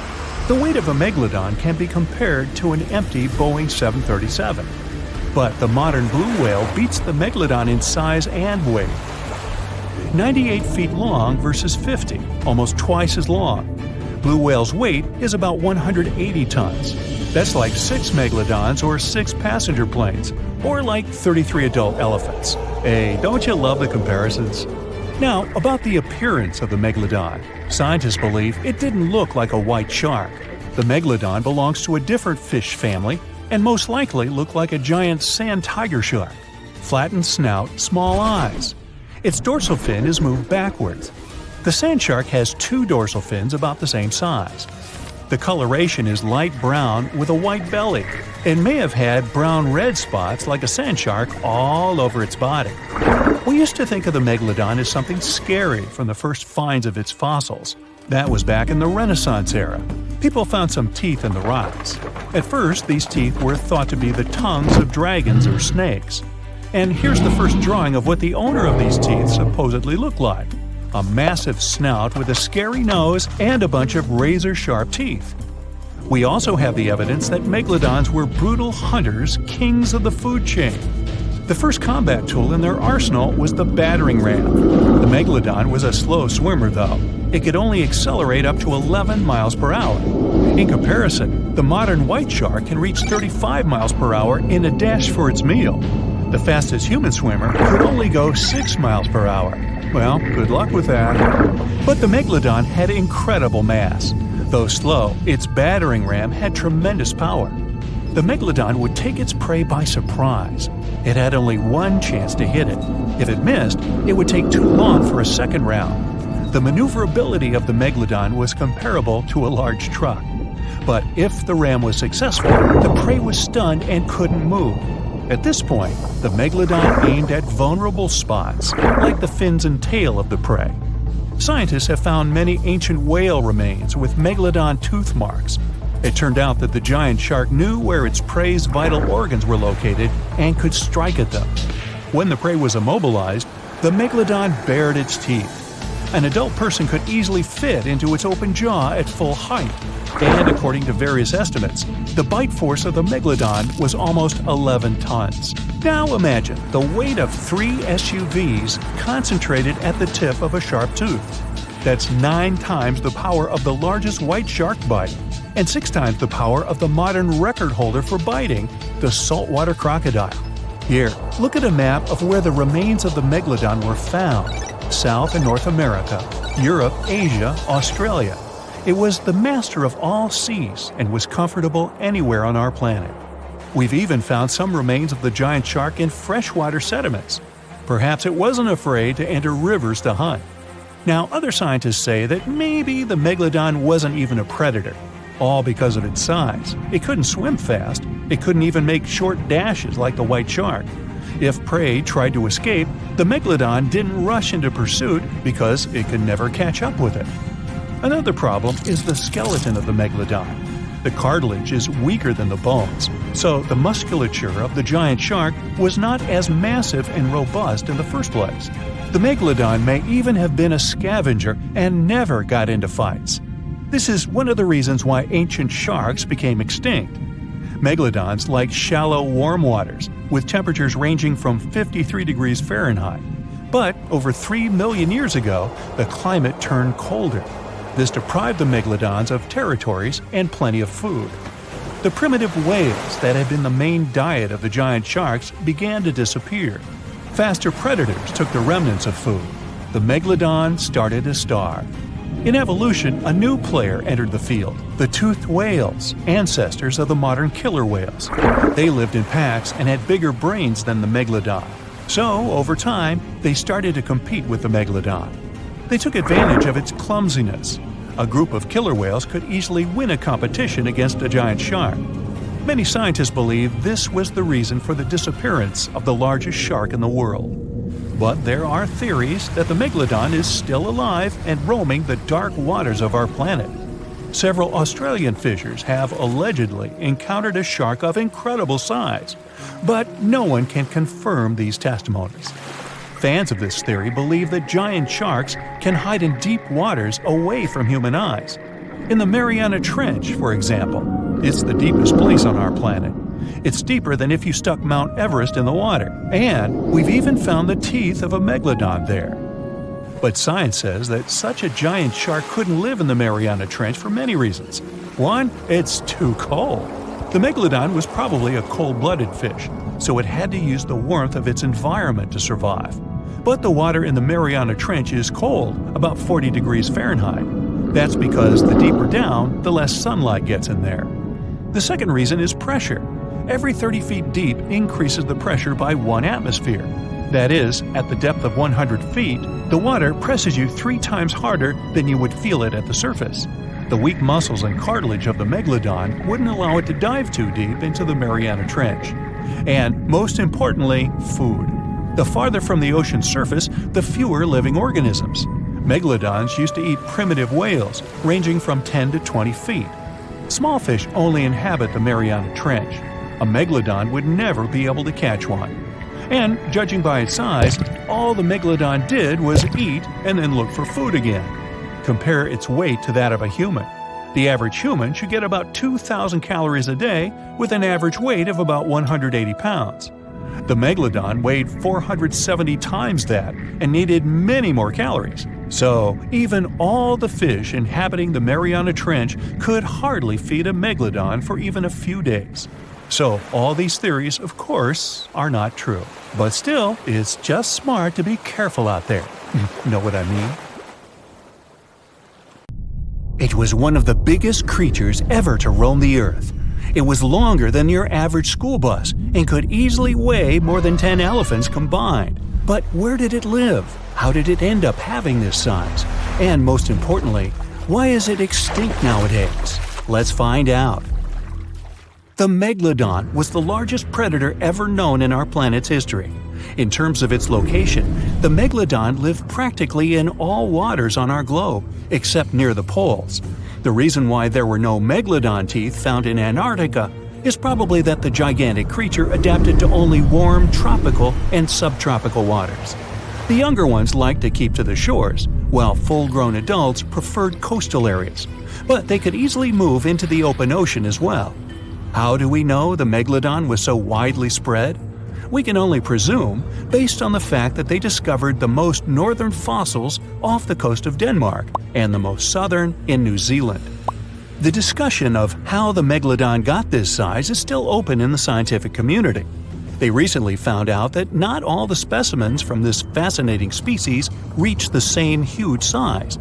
This has to do with a little something called the Bergmann's Rule, which says that the temperature of the surrounding environment affects the animal's body size because they either need to conserve or shed heat.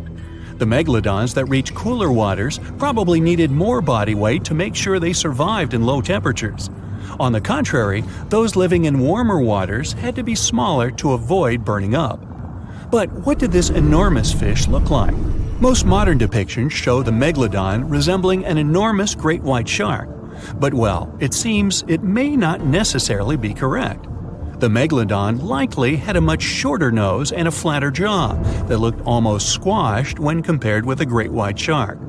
It also seems to have something in common with the modern blue shark: extra-long pectoral fins. They needed these to support their weight and size while navigating the planet's waters. Lastly, the lady megalodons, seem to have been about twice as large as the gentlemen. As for their offspring, even a small megalodon was enormous, at least 6.5 feet from nose to tail. How do we know that? Because specialists have stumbled upon megalodon nursery habitats in Panama, Maryland, the Canary Islands, and Florida. Even the piles of used diapers were enormous. Nah, not really. Surely the scariest aspect of the megalodon's looks was its mouth. I mean, think about it. Megalodon had whales for dinner, so it obviously needed to open its mouth wide enough. Scientists have estimated that its jaw would span a mind-boggling size, 9 by 11 feet wide. Just to paint you a better picture, that means it could have easily gulped down 2 adult people side by side. Wait, which 2 adults? Those impressive jaws also feature 276 teeth. Based on modern reconstructions of the force of its bite, it looks like it may have been one of the most, if not the most, powerful animals of prey ever to exist. For comparison, humans can have a bite force of around 1,300 newtons. Today, great white sharks have been estimated to be able to bite down with a force of over 18,000 newtons. The megalodon tops all the records, with an estimated power of bite up to 10 times greater than that. It could basically crush a car with very little effort. Its teeth were also pretty amazing. Similar to sharks, the megalodon was fast in replacing its broken or worn teeth. With 4 or 5 rows of teeth in its mouth, it basically acted like a conveyor belt, growing back damaged or missing teeth within about 48 hours. This means that an adult megalodon probably would have grown several thousand teeth throughout its lifetime. It was nice of them to do that, though, since it's probably one of the reasons why megalodon teeth are so common in fossil records, and we're able to study them properly. To maintain its impressive physique, the megalodon had to eat somewhere around 2,500 pounds of food per day. Can't wrap your head around that? Well, it was the equivalent of 1 1/4 cows per day to survive. It's like if you had to eat 3,300 cans of tuna every day. I've used the word megalodon a lot, but have I mentioned where it comes from? When translated from Greek, it means giant tooth. Ah, those clever Greeks. However, this giant shark's full scientific name is a bit more complicated, Carcharocles megalodon. But are these gigantic predators actually extinct? We tend to believe so, but let's be honest for a second. We've come to know more about the surface of Mars than the depths of our oceans. Like, we've only explored 15% of our oceans altogether. Who knows what may be lying out there in the deep? Maybe some ancient predators? The Mariana Trench is the deepest oceanic trench on Earth.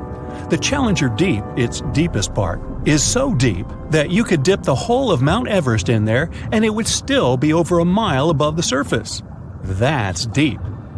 If a megalodon or two ever needed a place to crash, that would be a discreet enough location. However, the Mariana Trench is not a particularly comfy place to be in.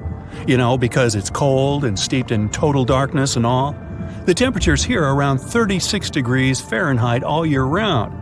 And to top it all off, the pressure is 1,000 times stronger than at sea level.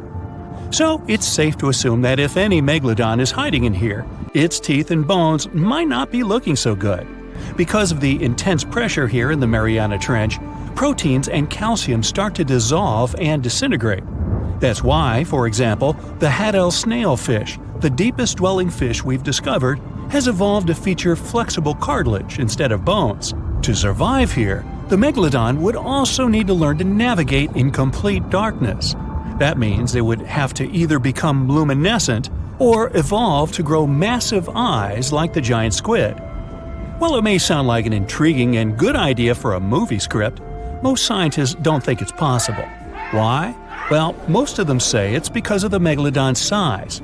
Most foods that megalodons like to eat live in shallow ocean areas and not in the deep, deep sea. Specialists believe that if these animals were actually still roaming our waters, there's no way we wouldn't know about it. They would need to come up for dinner every now and then, right? Their food is also the most likely cause of why the megalodon is not alive anymore. While some specialists believe the megalodon became extinct because of a drop in the ocean water temperature, most scientists suggested that the shifting food chain dynamics may have been more to blame. Why?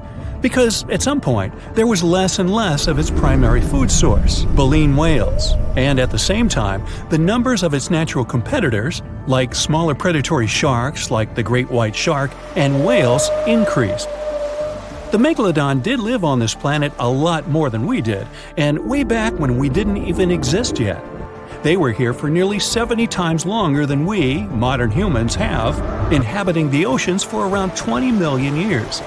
Homo sapiens appeared around 300,000 years ago. The megalodon managed to survive for so long mostly because of its unbeatable size. I mean, they can make a meal out of almost everything in the sea at the time. We may think about both of them as prehistoric creatures, but the megalodons and the dinosaurs never coexisted on Earth.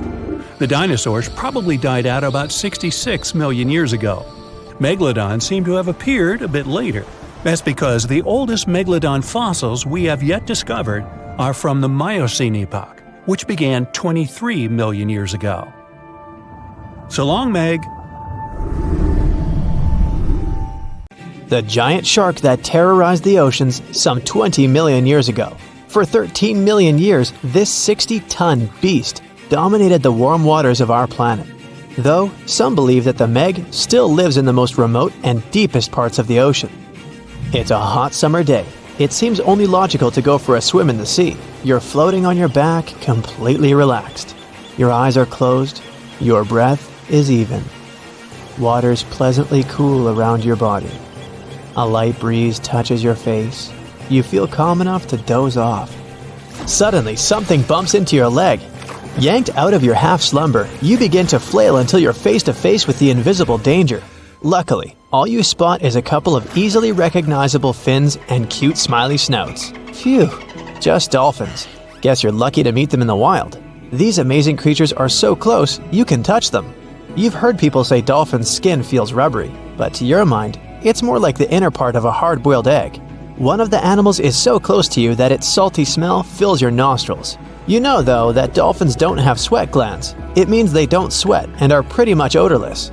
The smell you sense comes from the water they swim in. The largest and most ferocious predator to ever haunt the oceans, the Megalodon shark dominated the seas for centuries before coming extinct millions of years ago. However, scientists managed to discover very few remnants of the giant shark. Everything we know about the great beast we've learned thanks to fossils of its giant teeth, which are just about the size of the average human hand.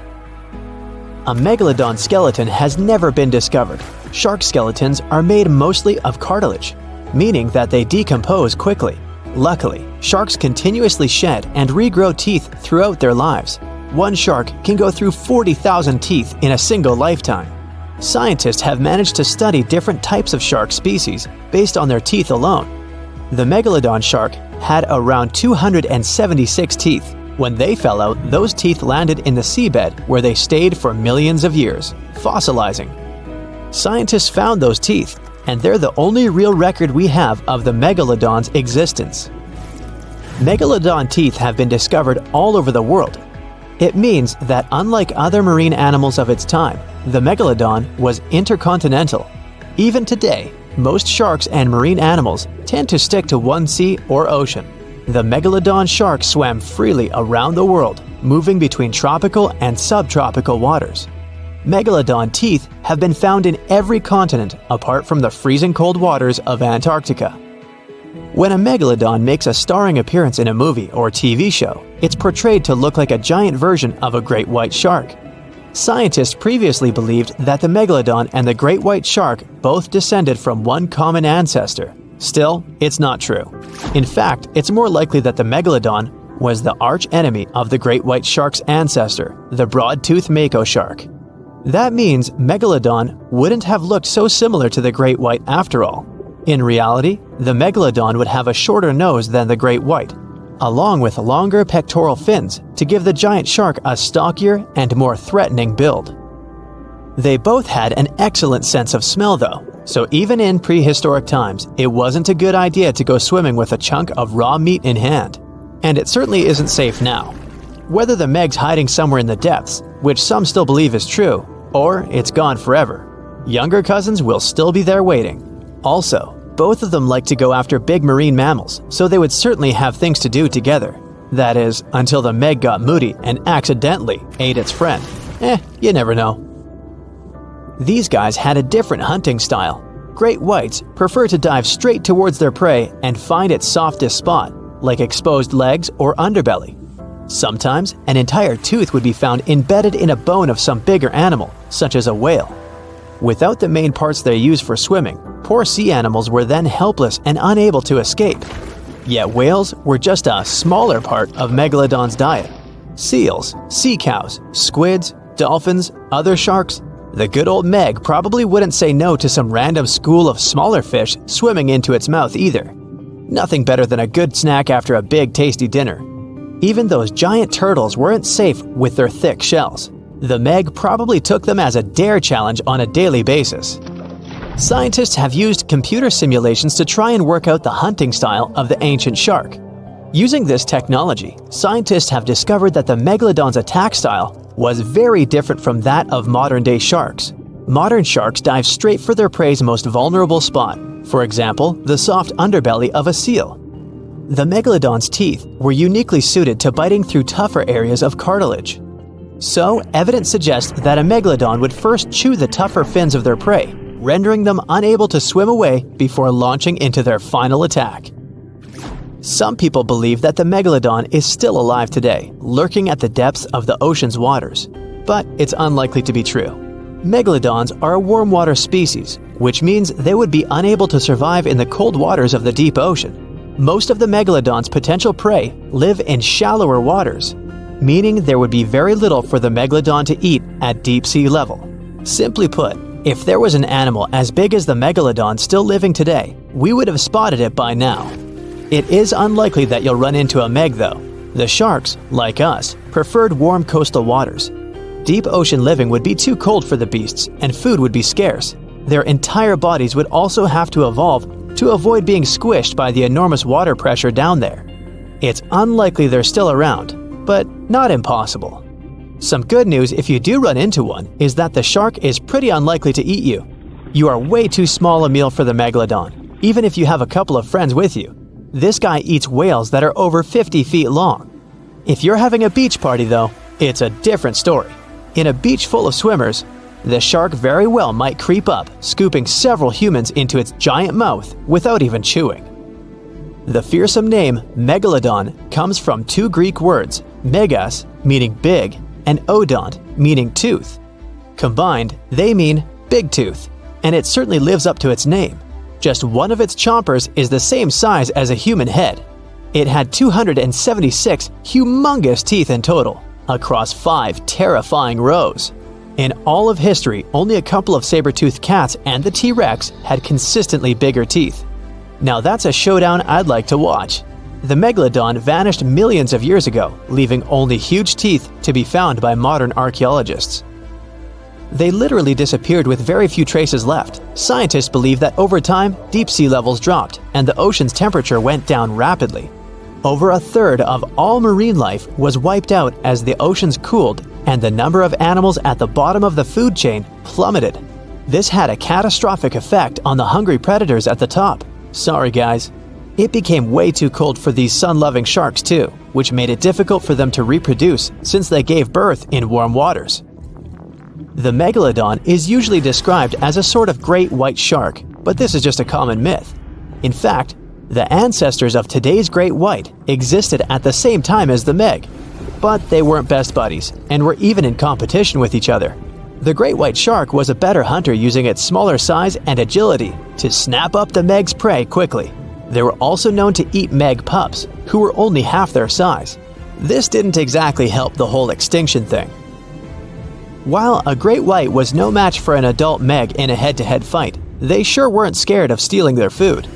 This only left the bigger fish and whales for the Meg, but its food supplies began to run out as whales swam to the cooler new seas. The whales adapted to prefer the colder temperatures, leaving our friend the Meg behind. The Megalodons either starved or were frozen into extinction by the Ice Age. Rather than a great white, the Megalodon is more like a modern bull shark. It had a short snout, a flat lower jaw, and huge pectoral fins to support its massive weight and size. As scary as they are, these sharks were actually caring family guys. Several Megalodon nursery areas have been discovered in Florida, Maryland, and Panama.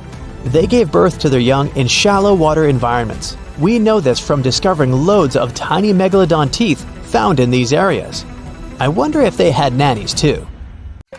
South Caribbean Sea, July 21st, 2047. Well, it's finally happened. The research institution you work for got word of a massive shark spotted off the coast of Panama. Local scientists confirmed the impossible. It's a Megalodon, and you've been sent with one mission to study this thing up close and within. Hey, it's also your birthday, but the cake will have to wait. They've already got the specimen ready. With enough tranquilizer to take down 10 elephants, the Meg is immobile. But you're on a strict time limit. The sedation will wear off in a half an hour. All right, it's go time. The head researcher slaps you on the back. Good luck down there, and remember, don't get anywhere near that turbine. Oh right, they set that up in front of the shark to keep water flowing through its gills.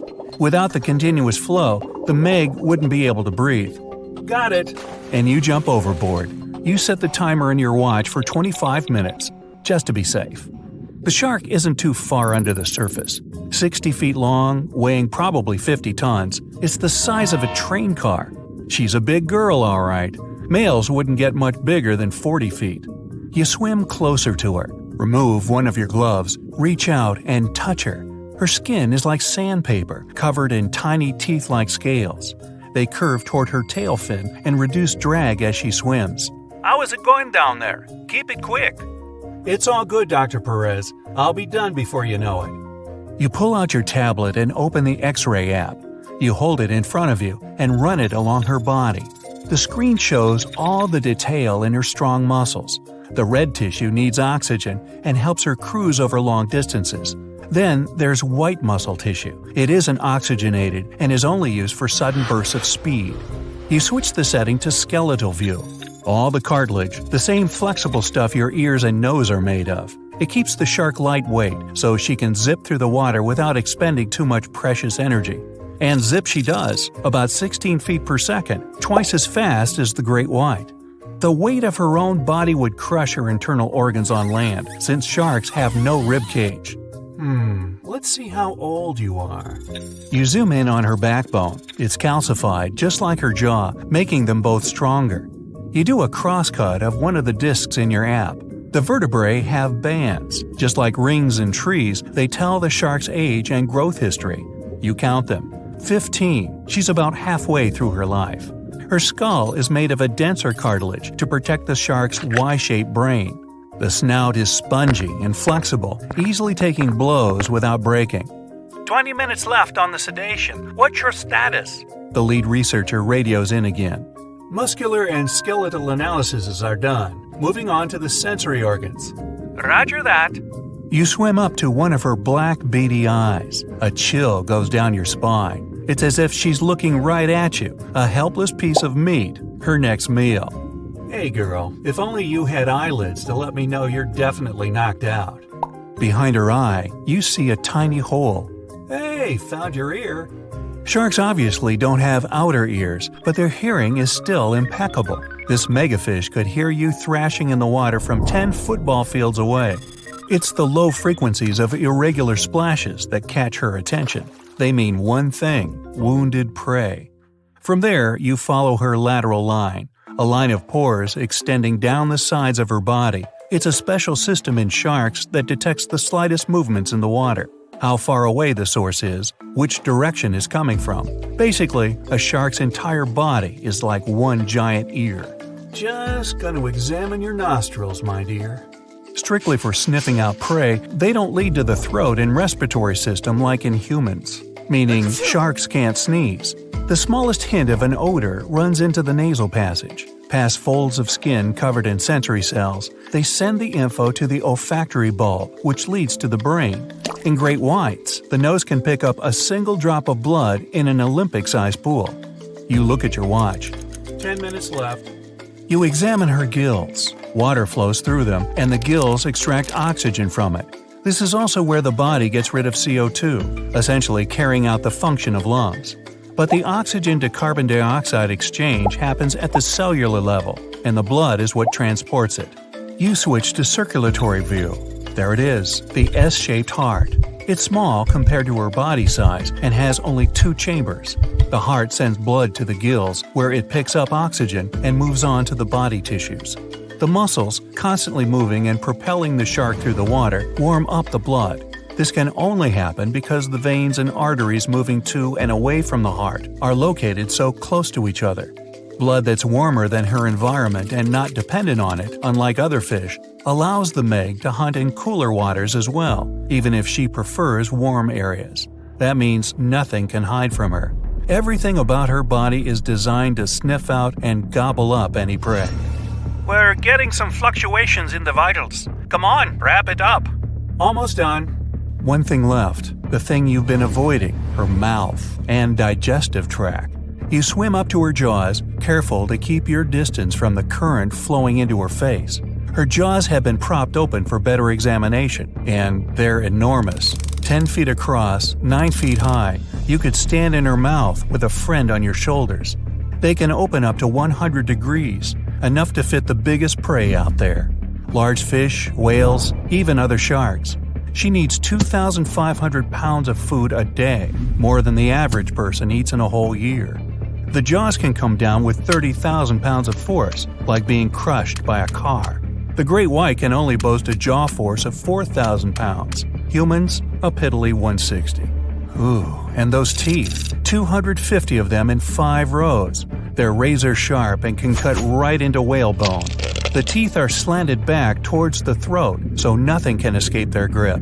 The biggest ones are the size of your hand. Fascinated, even hypnotized, you swim a little closer, just a couple more inches, when, whoosh, the turbine's current carries you straight into her mouth. The force of the water is pushing you against the back of her throat. Your X-ray scanner shows a mouth chock full of sensory cells. Lucky for our species, sharks don't really like the taste of human. But they only realize that after an initial taste test. That's why sharks bite people, not to eat them, just to sample what's on the menu. You pull out an apple-sized metal sphere and push it into her throat. The probe makes its way through the esophagus. A shark's food chute isn't a skinny tube like ours. It's wide and barely indistinguishable from the stomach. The stomach is U-shaped and full of extremely strong acids and enzymes. Those turn whatever the shark has swallowed whole, these animals don't chew their food, into a mushy liquid. From there, the soup moves into the intestines. They're relatively short for an animal this size, but evolution came up with a clever trick to increase the surface area. The inside of the intestine is shaped in a spiral. This is so she can absorb the nutrients from her meals. Meanwhile, on board, her vitals are coming to life. Perez tries to radio you, but a jumbled message barely gets through your earpiece. Hear me? Backing up. What? Hello? Do you read me? You look at the timer, 5 minutes. You should be able to swim out against the current, hopefully. As the probe makes its way through her digestive tract, from within her mouth, you grab one more X-ray of her body cavity. You see the liver. It's massive, takes up 90% of the space in there, and accounts for 25% of her weight. It's full of oils and helps with buoyancy in the water. But then, you see something moving within her. It's a pup.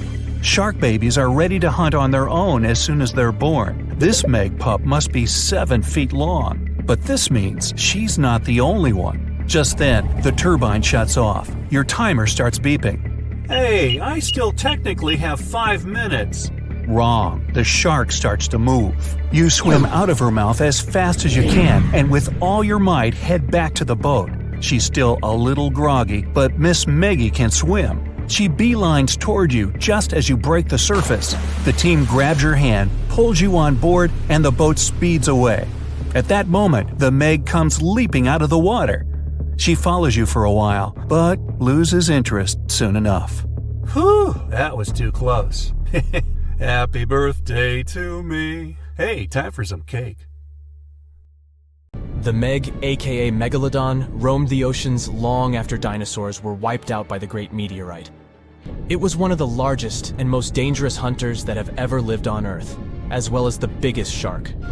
But then, about 3.6 million years ago, the last of its kind disappeared from our planet, leaving only huge teeth for modern archaeologists to keep finding. There are a few theories about why it could have happened, but scientists might have found the true reason. The Megalodon, which means big tooth, was the largest shark ever to exist. It reportedly lived around 20 to 3.6 million years ago and was truly enormous. Its bite was more powerful than that of a T-Rex, and likely any other powerful predator that has ever roamed this planet.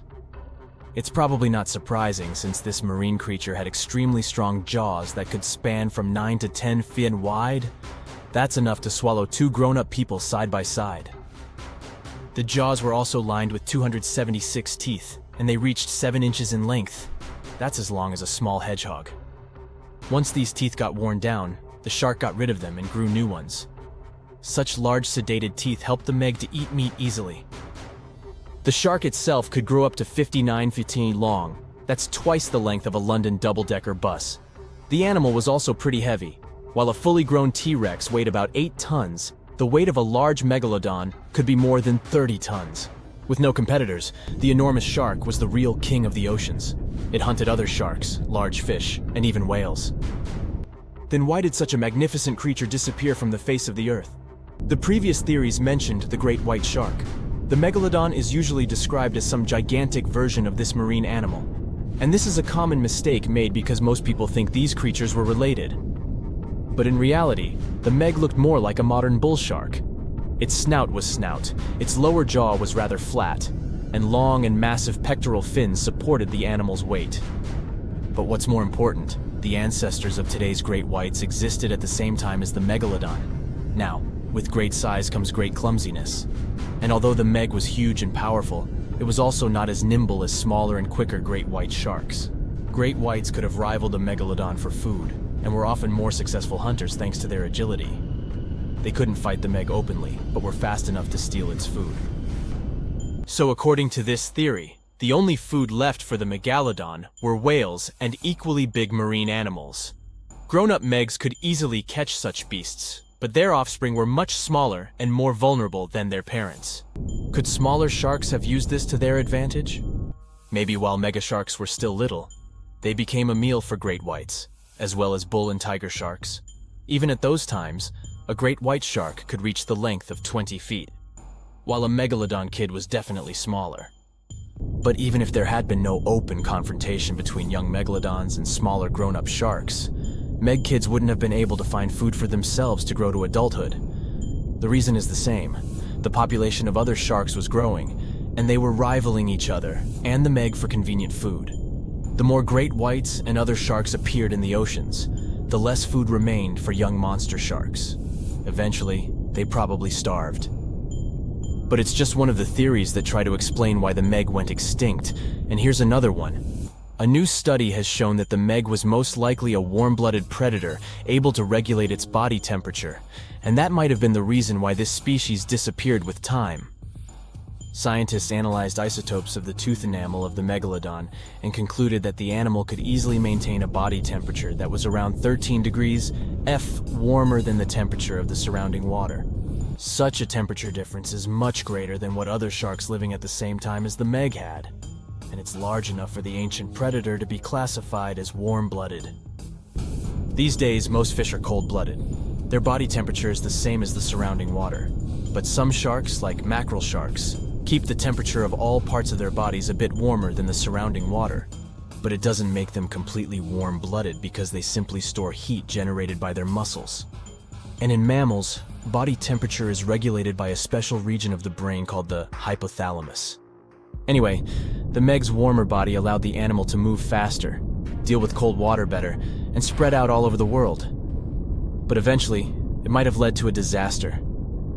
The Megalodon lived during the Pliocene epoch, pronunciation. It began approximately 5.3 million years ago and finished 2.5 million years ago. During that period, global cooling occurred. It also caused the changes in sea level, which the Megalodon probably didn't survive. The main problem for the predator was to maintain an energy level allowing its body temperature to remain elevated. But to do it, the animal had to eat a lot, and I mean it. But it was a challenging task in a time of changing marine ecosystems, and while competing with newcomers, such as the great white shark.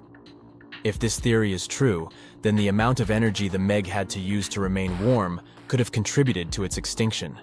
This new information is very important to us. It shows that many marine predators in modern oceans might be experiencing the effects of ongoing climate change too. By the way, have you heard that there have been several cases when people were sure they had seen the Meg? Or at least some similar extremely large monsters. And these sightings happened relatively recently. For example, in July 1916, the New Jersey coast of the US was terrified by a series of shark attacks. They happened during an oppressive heat wave when hundreds of beachgoers tried to find shelter from the heat near the water. People described the culprit that had caused all that havoc as a giant shark, much bigger than any regular one. Since then, scientists have been debating which shark species was involved in those accidents. The most popular guesses have been the bull shark and the great white. A picture of a huge shark roaming the Pacific Ocean not far from Guadalupe Island appeared in 1999. The creature was nicknamed Deep Blue. It could be distinguished from others by a wavy pattern separating its gray back and white belly. But even though some people claimed it could be the infamous Megalodon, experts came to the conclusion it was a female white shark, the largest ever seen. The average length of a male white shark is 11 to 13 feet. Females are bigger, up to 15 or 16 feet, but Deep Blue reached more than 20 feet in length. No wonder people were confused. For the last time, Deep Blue was spotted in 2013 near the western coast of Mexico's Baja California. But look, there's another jumbo shark, and you can meet it in any part of the world. The largest specimens can reach 40 feet long and weigh about 5 or even 6 tons. Could it be, if not the Megalodon itself, but one of its relatives? Again, a wrong guess. That's the basking shark. This animal prefers subpolar seas, with temperatures not higher than 58 degrees F. Even though some of these animals do migrate to warmer places. Like whale sharks, basking sharks are harmless and don't attack snorkelers or divers. These creatures have loads of small teeth, but they don't use them when feeding. Instead, they swim with their huge mouths open and swallow plankton. A grown-up basking shark can filter nearly 2,000 tons of water per hour.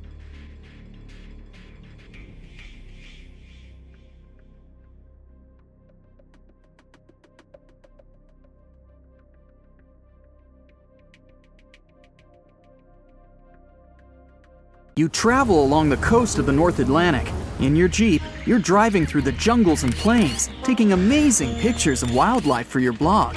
And then, you accidentally come upon a place that isn't marked on any map. It's a bay with an azure coast. No human has ever set foot here.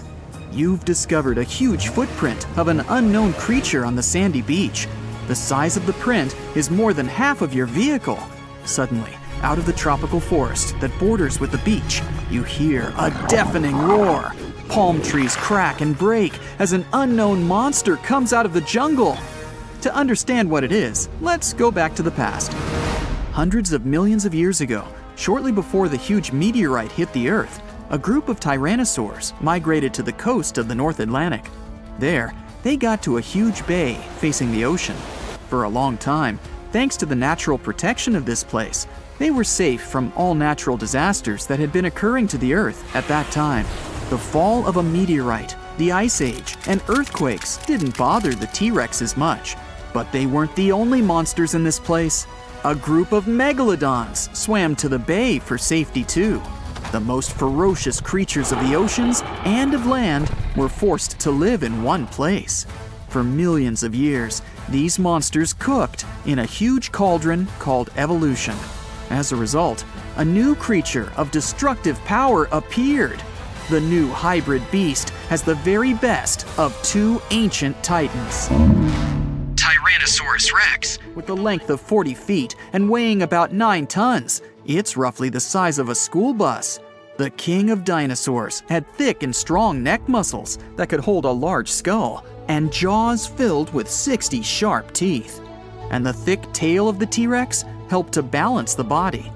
The bite force of the giant dino reached 12,800 pounds, which is as if an adult elephant sat on you. Strong enough, but it's nothing compared to the strength and size of the Megalodon. The shark reached 50 feet in length, slightly less than a subway car, and weighed 75 tons, which is more than a tank. This is almost 8 times heavier than a T-Rex. The Megalodon's jaws were filled with 300 sharp teeth, each the size of an adult human palm. And the bite force of a Megalodon is 6 times stronger than the T-Rex's. And here, these two beasts become one, inheriting strong Megalodon jaws, 360 teeth, and a massive Tyrannosaurus skull. The hybrid monster moves on 2 legs, but has fins on its back and the tip of its tail, as well as webbed toes.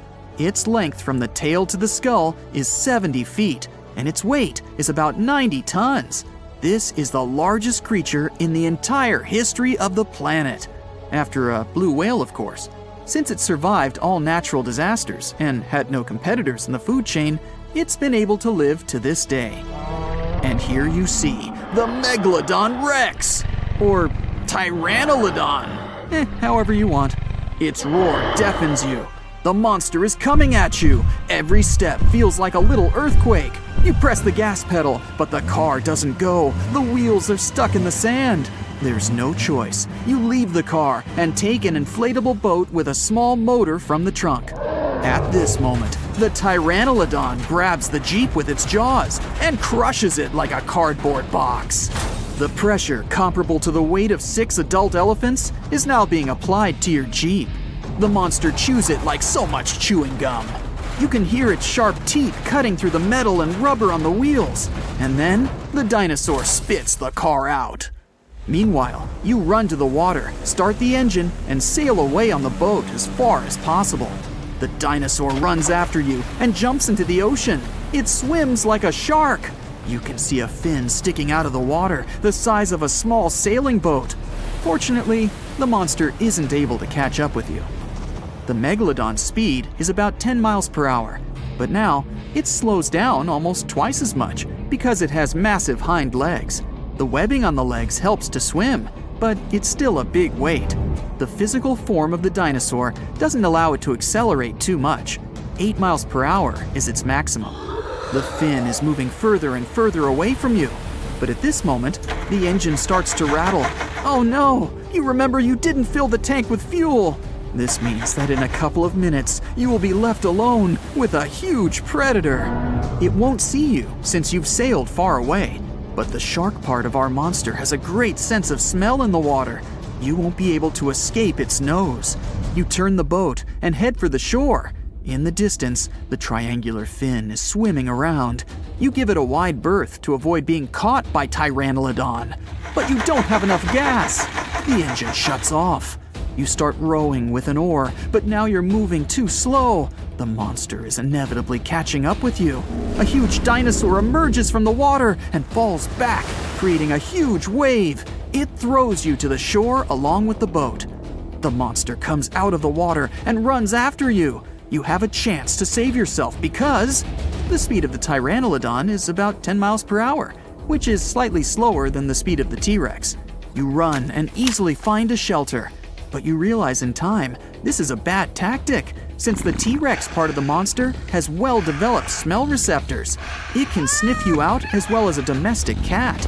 You just need to run as far as possible from this beast. You can hear the deafening roar of the Megalodon Rex behind you.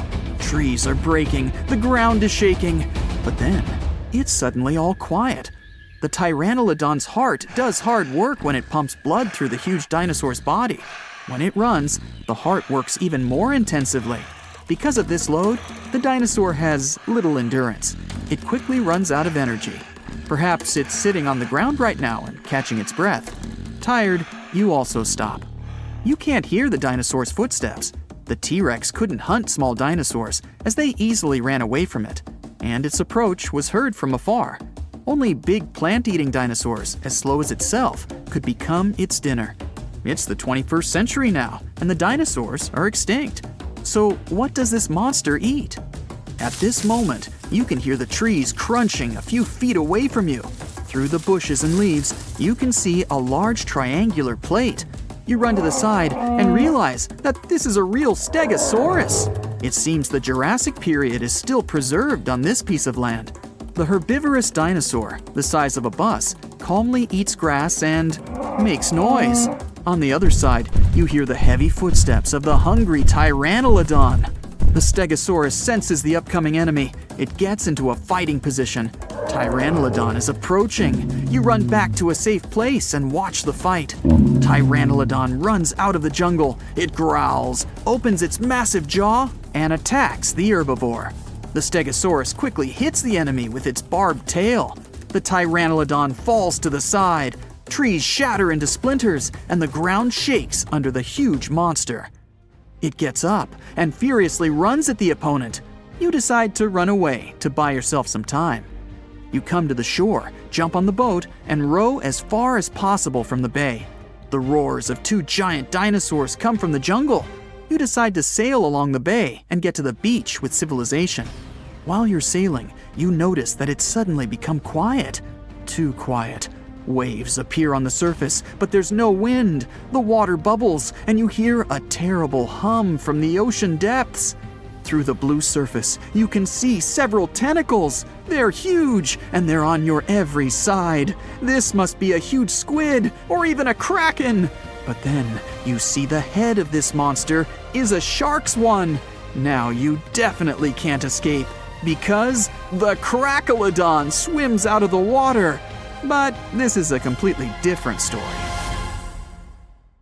The movie Jaws came out in 1975, and since then, people have been terrified of sharks.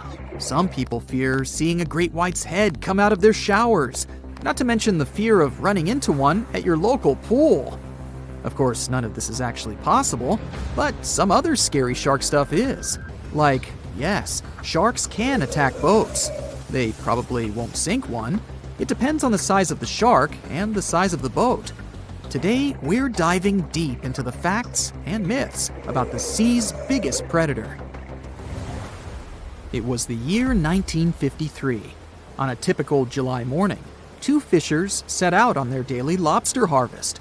they took their white-hulled dory out to sea off the coast of Cape Breton Island in Nova Scotia, Canada. Since it was the lobster season, the sea was dotted with several dories spread out across the water. But that day, something strange happened. As soon as they put the dory at sea, they noticed a large dorsal fin chasing after their boat. They were surprised to see that the shark would follow their boat's every move. For an entire week, they took out their white dory from the harbor, and the shark followed them around. Until one morning, as the men were alone at sea, the shark charged at full speed at the boat and smashed a 7-inch hole in its bottom. The boat turned over, and both men fell into the water. The shark didn't come after the men, though. Instead, it swam away and disappeared for good. To clarify, a dory is a small, fragile boat usually measuring 16 to 23 feet long. So how long did that shark need to be in order to sink it? Well, as soon as the boat was retrieved from the ocean, researchers found something interesting. One of the shark's teeth was found stuck in the hull. According to Harvard experts that analyzed the tooth, it most certainly belonged to a 12-foot white shark that weighed around 1,200 pounds. One thing intrigues scientists a whole lot. The great white didn't seem to be interested in the man aboard, but rather in the boat itself. The question is, why? Some people suppose that this great white followed the dory around because it was white, and the animal probably thought it was some big white mammal. It's not the first boat a shark has attacked. You see, sharks don't attempt to sink boats because they're mean and evil. Rather, it's due to murky waters and hard materials that make them mistake inanimate objects for their usual lunch menu. But that's not what we've learned from popular culture. In Jaws, the protagonist shark managed to poke several holes in the orca as it rammed the boat. The orca was a Nova Scotia-style fishing boat made out of wood planks. It wasn't a huge boat, so it seemed plausible that a great white could ram it. But, according to Mythbusters, that's very far from the truth. A great white swimming at its maximum speed wouldn't be able to take down a medium-sized fishing vessel. The same goes for bigger boats. Some bull sharks or great whites can turn over smaller vessels, though, like kayaks or small boats. If this happens, it's most likely because they think it's a sea mammal and nudge it before taking the first bite. No scientist can say for sure why they do this, only that it's usually a misunderstanding on behalf of the animal. The Shark Research Committee, a nonprofit scientific research organization, has documented a lot of shark attacks on inanimate objects and is trying to answer that question more thoroughly. So far, they've observed several attacks on objects such as crab trap buoys and inflatable float bags. The website has also registered 2 famous attacks on boats.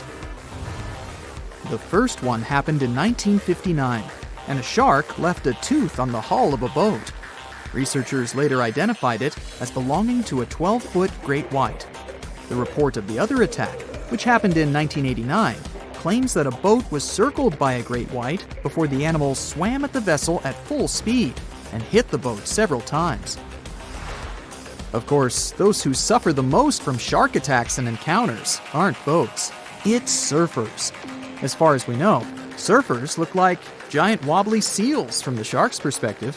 According to the Shark Research Committee, there have been 41 confirmed shark attacks on surfers on the west coast of North America over the course of the last century.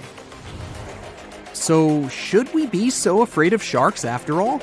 Let's learn more about these magnificent sea creatures. Off the top of your head, how many shark species can you name? 4, 8, 10? Well, there are over 500 species of sharks swimming in the ocean. They vary from tiny specimens, about the size of a human hand, to up to 39-foot-long creatures. The largest species of shark are actually not great whites, but whale sharks. And even those are small compared to the great Megalodon. This ancient creature that lived around 20 million years ago reached an unimaginable length of 60 feet. By comparison, that's the same as 2 to 3 buses placed one after another. I wouldn't swim in megalodon-infested waters even if you dared me, that's for sure. We know that sharks are very good hunters, but why is that so? Their bodies seem to have been strategically built for speed. Instead of having a bone skeleton, like us humans, sharks have a cartilage skeleton, which makes them much lighter and also super fast swimmers. Each species of shark hunts depending on its nutritional needs. So, shark species that grow to an average of 3 feet have a diet based on fish. The ones that grow bigger start feeding off of bigger sea animals, such as sea lions and seals. Throughout their lives, some species of shark can shed over 30,000 teeth. Unlike humans, who are born with a set number of teeth in their jaws, sharks have an apparently limitless supply. In their defense, they do lose teeth pretty easily, as they can easily get stuck in their prey, for example. They also have multiple rows of teeth. The jaws of a great white can contain up to 7 rows of teeth, and can grow to be more than 6 inches long. And since we're speaking of great whites, the most feared shark species roaming the oceans, this is ray. Ray is an adult white shark. He can swim up to 50 miles a day, so he needs a lot of fat in order to keep his body functioning. Funny thing about Ray, when he opens his jaws to hunt, his eyes roll back together with his head, so his sight is hindered when he's taking a bite. Now, he does like it when the water is murky and underwater visibility is low. That's because it makes it harder for his prey to spot him coming. These conditions can make it easier for him to grab that yummy seal. But this can also make it easy for him to mistake a random boat for lunch and end up scaring some humans. Some Hollywood movies love to portray sharks as having superpowers. Although they're not innately cruel, one species of shark does have something that can be considered bizarre. Hammerhead sharks, one of the most dangerous species of sharks, have a sort of sixth sense. Inside their heads, they have electroreceptor organs called ampullae of Lorenzini. These organs allow sharks to detect the electromagnetic fields of all living things in the ocean. This ups their hunting abilities to another level. They can even find prey hidden in the sand because they sense its electromagnetic field. You should know one thing. If a shark lives in a balanced ecosystem, it won't feel the need to attack unknown things. These animals are curious, though, so maybe we should cut them some slack when they bite a piece off a random boat. The Megalodon was the biggest shark to ever live. Not only that, it's one of the biggest fish and the largest predator in Earth's history. Over 3 times longer than the biggest great white shark on record, the females have also been found to be twice the size of the males. The Megalodon could swallow a small car without even touching its teeth, if cars had been around then. In fact, the Meg was so big and powerful that it had no natural predators. It was the uncrowned king of the seas, swimming freely from ocean to ocean. This cosmopolitan creature was found all over the world, from America to Europe and Australia and Japan, assuming there were countries back then. Meg fossils have been found on every continent except Antarctica. Everybody skips Antarctica. Science tells us that the Megalodon went extinct over 3.6 million years ago, but could they still be alive at the deepest depths of the ocean? The fearsome name, Megalodon, comes from 2 Greek words, megas, meaning big, and odont, meaning tooth. Combined, they mean big tooth, and it certainly lived up to its name. Just one of its chompers is the same size as a human head. It had 276 humongous teeth in total, across 5 terrifying rows. In all of history, only a couple of saber-toothed cats and the T-Rex had consistently bigger teeth. Now that's a showdown I'd like to watch. The Megalodon vanished millions of years ago, leaving only huge teeth to be found by modern archaeologists. Only around 80% of the ocean has been explored, so who knows what's lurking at the bottom. If you did manage to make it down, it's unlikely that you'll run into Meg though. The sharks, like us, preferred warm coastal waters. Deep ocean living would be too cold for the beasts, and food would be scarce. Their entire bodies would also have to evolve to avoid being squished by the enormous water pressure down there. It's unlikely that they're still around, but not impossible. Now, about the appearance of the Megalodon. Scientists believe it didn't look like a great white shark. The Megalodon belongs to a different fish family and most likely looked like a giant sand tiger shark. Flattened snout, small eyes. Its dorsal fin moved backward. The sand shark has two dorsal fins about the same size. The coloration is light brown with a white belly. It may have had brown-red spots like a sand shark all over its body. We used to think of the Megalodon as something scary from the first finds of its fossils. That was back in the Renaissance era. People found some teeth in the rocks. At first, these teeth were thought to be the tongues of dragons or snakes. And here is the first drawing of what the owner of these teeth supposedly looked like. A massive snout with a scary nose and a bunch of razor-sharp teeth. The Megalodon is usually described as a sort of giant great white shark, but this is just a common myth. In fact, the ancestors of today's great white existed at the same time as the Meg. But they weren't the best buddies and were even in competition with each other. The great white shark was a better hunter, using its smaller size and agility to snap up Meg's prey quickly. They were also known to eat Meg pups, who were only half their size. This didn't help the whole extinction thing. We also have evidence that megalodons were brutal hunters, kings of the food chain. The first combat tool in their arsenal was the battering ram. The Megalodon would take its prey by surprise. It had only one chance to hit it. If it missed, it would take too long for a second round. The maneuverability of the Megalodon was comparable to a large truck.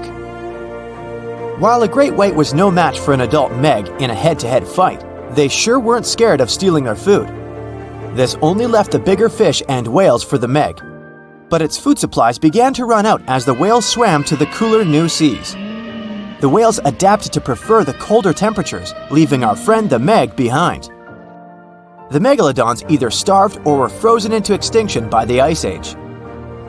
Rather than a great white, the Megalodon is more like a modern bull shark. It had a short snout, a flat lower jaw, and huge pectoral fins to support its massive weight and size. As scary as they are, these sharks were actually caring family guys.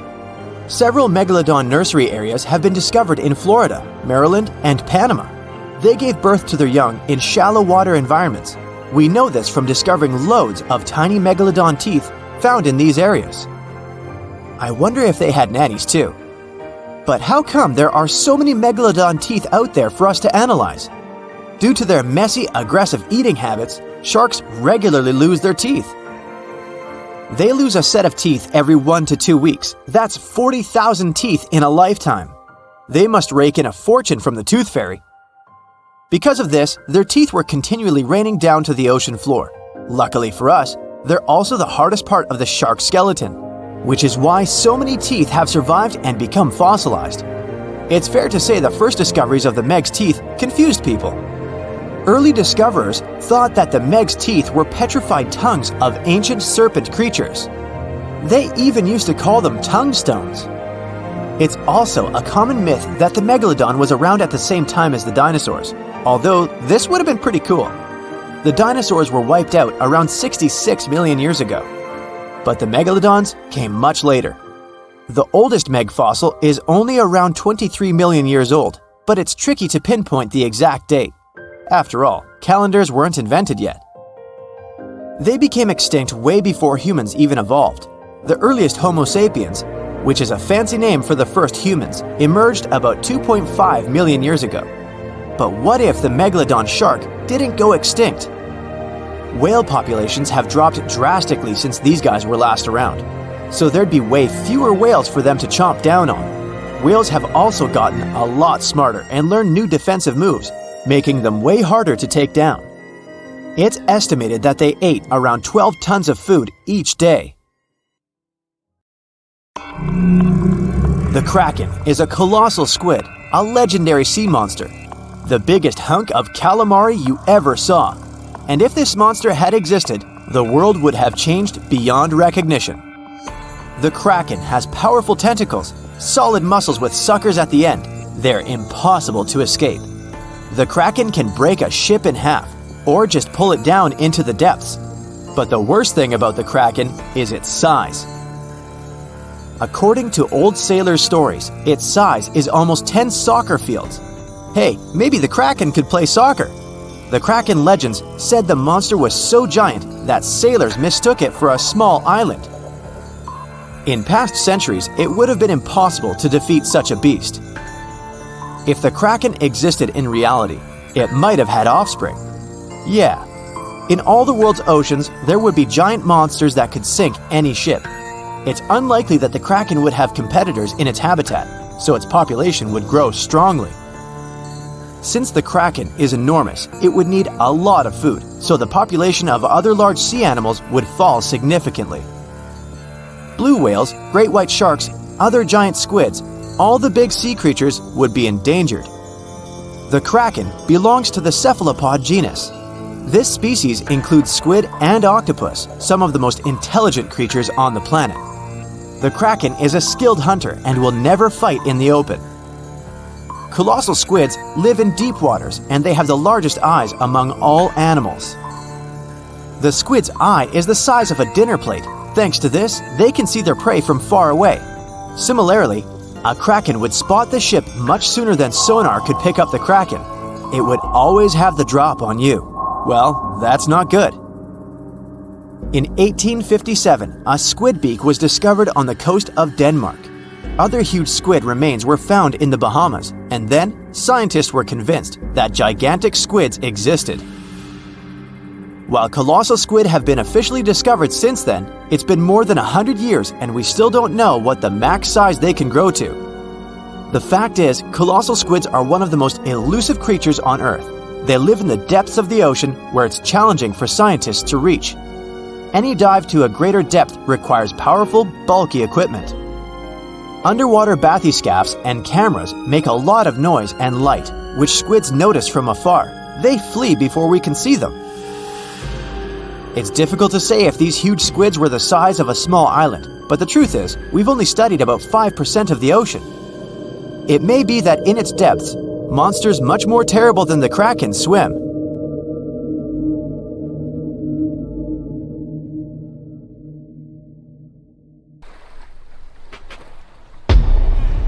Many terrifying animals live deep beyond the waves, like this vampire squid living 3,000 feet below the surface in almost complete darkness. This animal has a cloak, like a vampire's. That's why it's called the vampire squid. Deep down at the bottom, it can't use ink to defend itself. So this animal has developed an unusual tactic. It glows slightly to scare away predators. If this tactic fails, the vampire squid can turn its body inside out, revealing tiny spikes. When you translate its scientific name, Vampiroteuthis infernalis, it literally means vampire squid from the nether.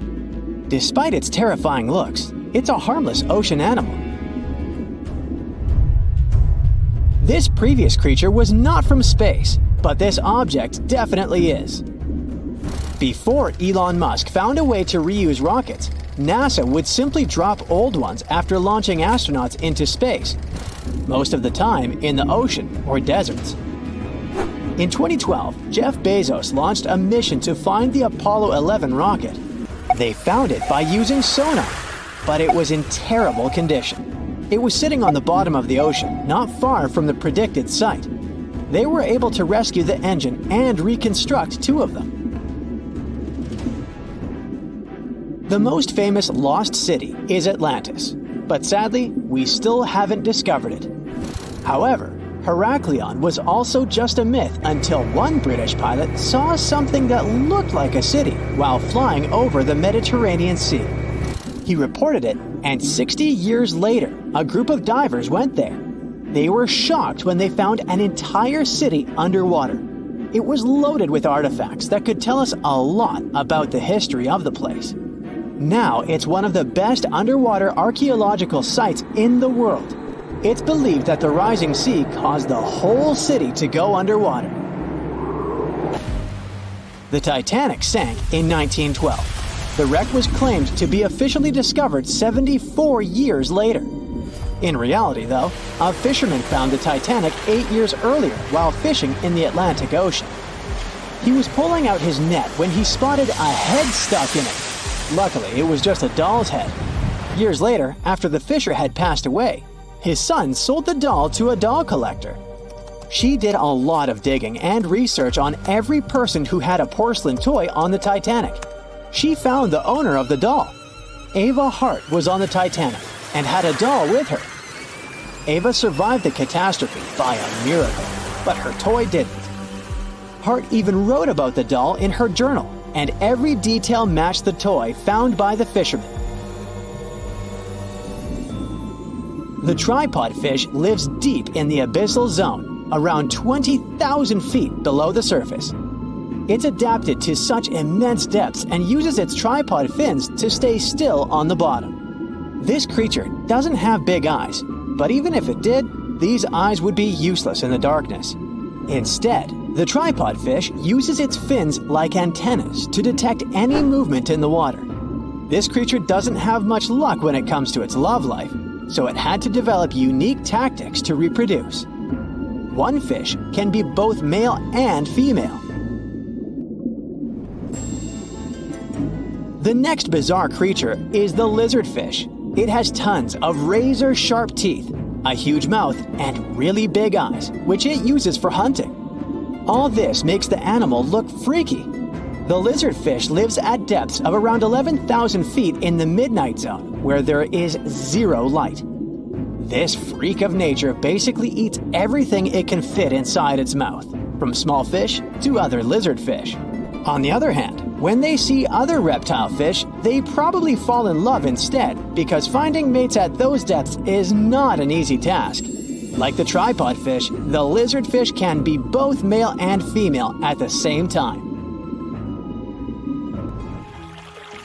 When you think of a river, you usually picture it on land. Still, nature is quite unpredictable, and it created a river flowing under the ocean in California. It's running at a depth of around 2 miles. This river has everything that an ordinary river has: sunken logs, trees, and rocks. And despite its uniqueness, it's not the only one in the world. There are also others in the Amazon and Greenland. A terrifying creature was discovered near Angola's coast by a remote operating vehicle. It looks like it doesn't have a head or a body. It was sitting at a depth of around 4,350 feet below the surface. After doing research, scientists concluded it wasn't anything from a sci-fi movie. It was just a cluster of siphonophores stuck together. In 2015, some random guy was diving in Caesarea, and something shiny caught his eye. He reached out, grabbed it, and realized it was a gold coin. After that, he examined the bottom and found out that there were many more. He reported the incident to the local authorities, and they concluded that he had found Arabic treasure. The coins were made of solid 24-karat gold and were a few thousand years old, but due to the perfect salinity and temperature, they looked brand new. The coins belonged to a ship carrying cargo. It was caught up in a storm and unfortunately sank. One of the weirdest things ever discovered was found in the Baltic Sea. It's an anomaly that looks as if it was created by a different civilization. It was discovered by Swedish researchers, and they basically had no idea what it was. They had to ask tons of other scientists for their opinions. When you look at this formation from above, it's 200 feet long and looks exactly like a fallen spaceship. It's hard to believe that it's a natural formation, but spoiler alert, it's totally made by nature because the Baltic Sea has gone through many erosions throughout history. Most likely, the bizarre formation is the result of these processes. A group of divers in Madagascar were shocked when they found this 7-foot monstrosity of a knife on the seafloor. The speculation started immediately, and many said that the knife was from some giants that had fought megalodons and lived on Earth thousands and thousands of years ago. That could make a nice story, but the knife is most likely a movie prop that was lost at sea. One of the ocean's most bizarre animals is the frilled shark. It's believed that this fish is the reason for all those sea serpent stories that sea explorers of the past wrote about. These animals live pretty deep in the ocean, but sometimes they can be seen in shallow waters. It's super rare, but possible.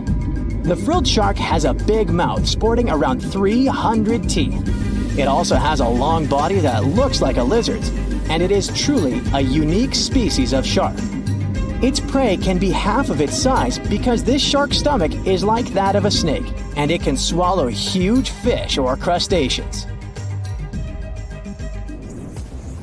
Spotting a few worms in your garden is no big deal, but after seeing a 26-foot-long one in the ocean, you will make your wetsuit a little wetter. This worm is super rare, and it's completely harmless to humans.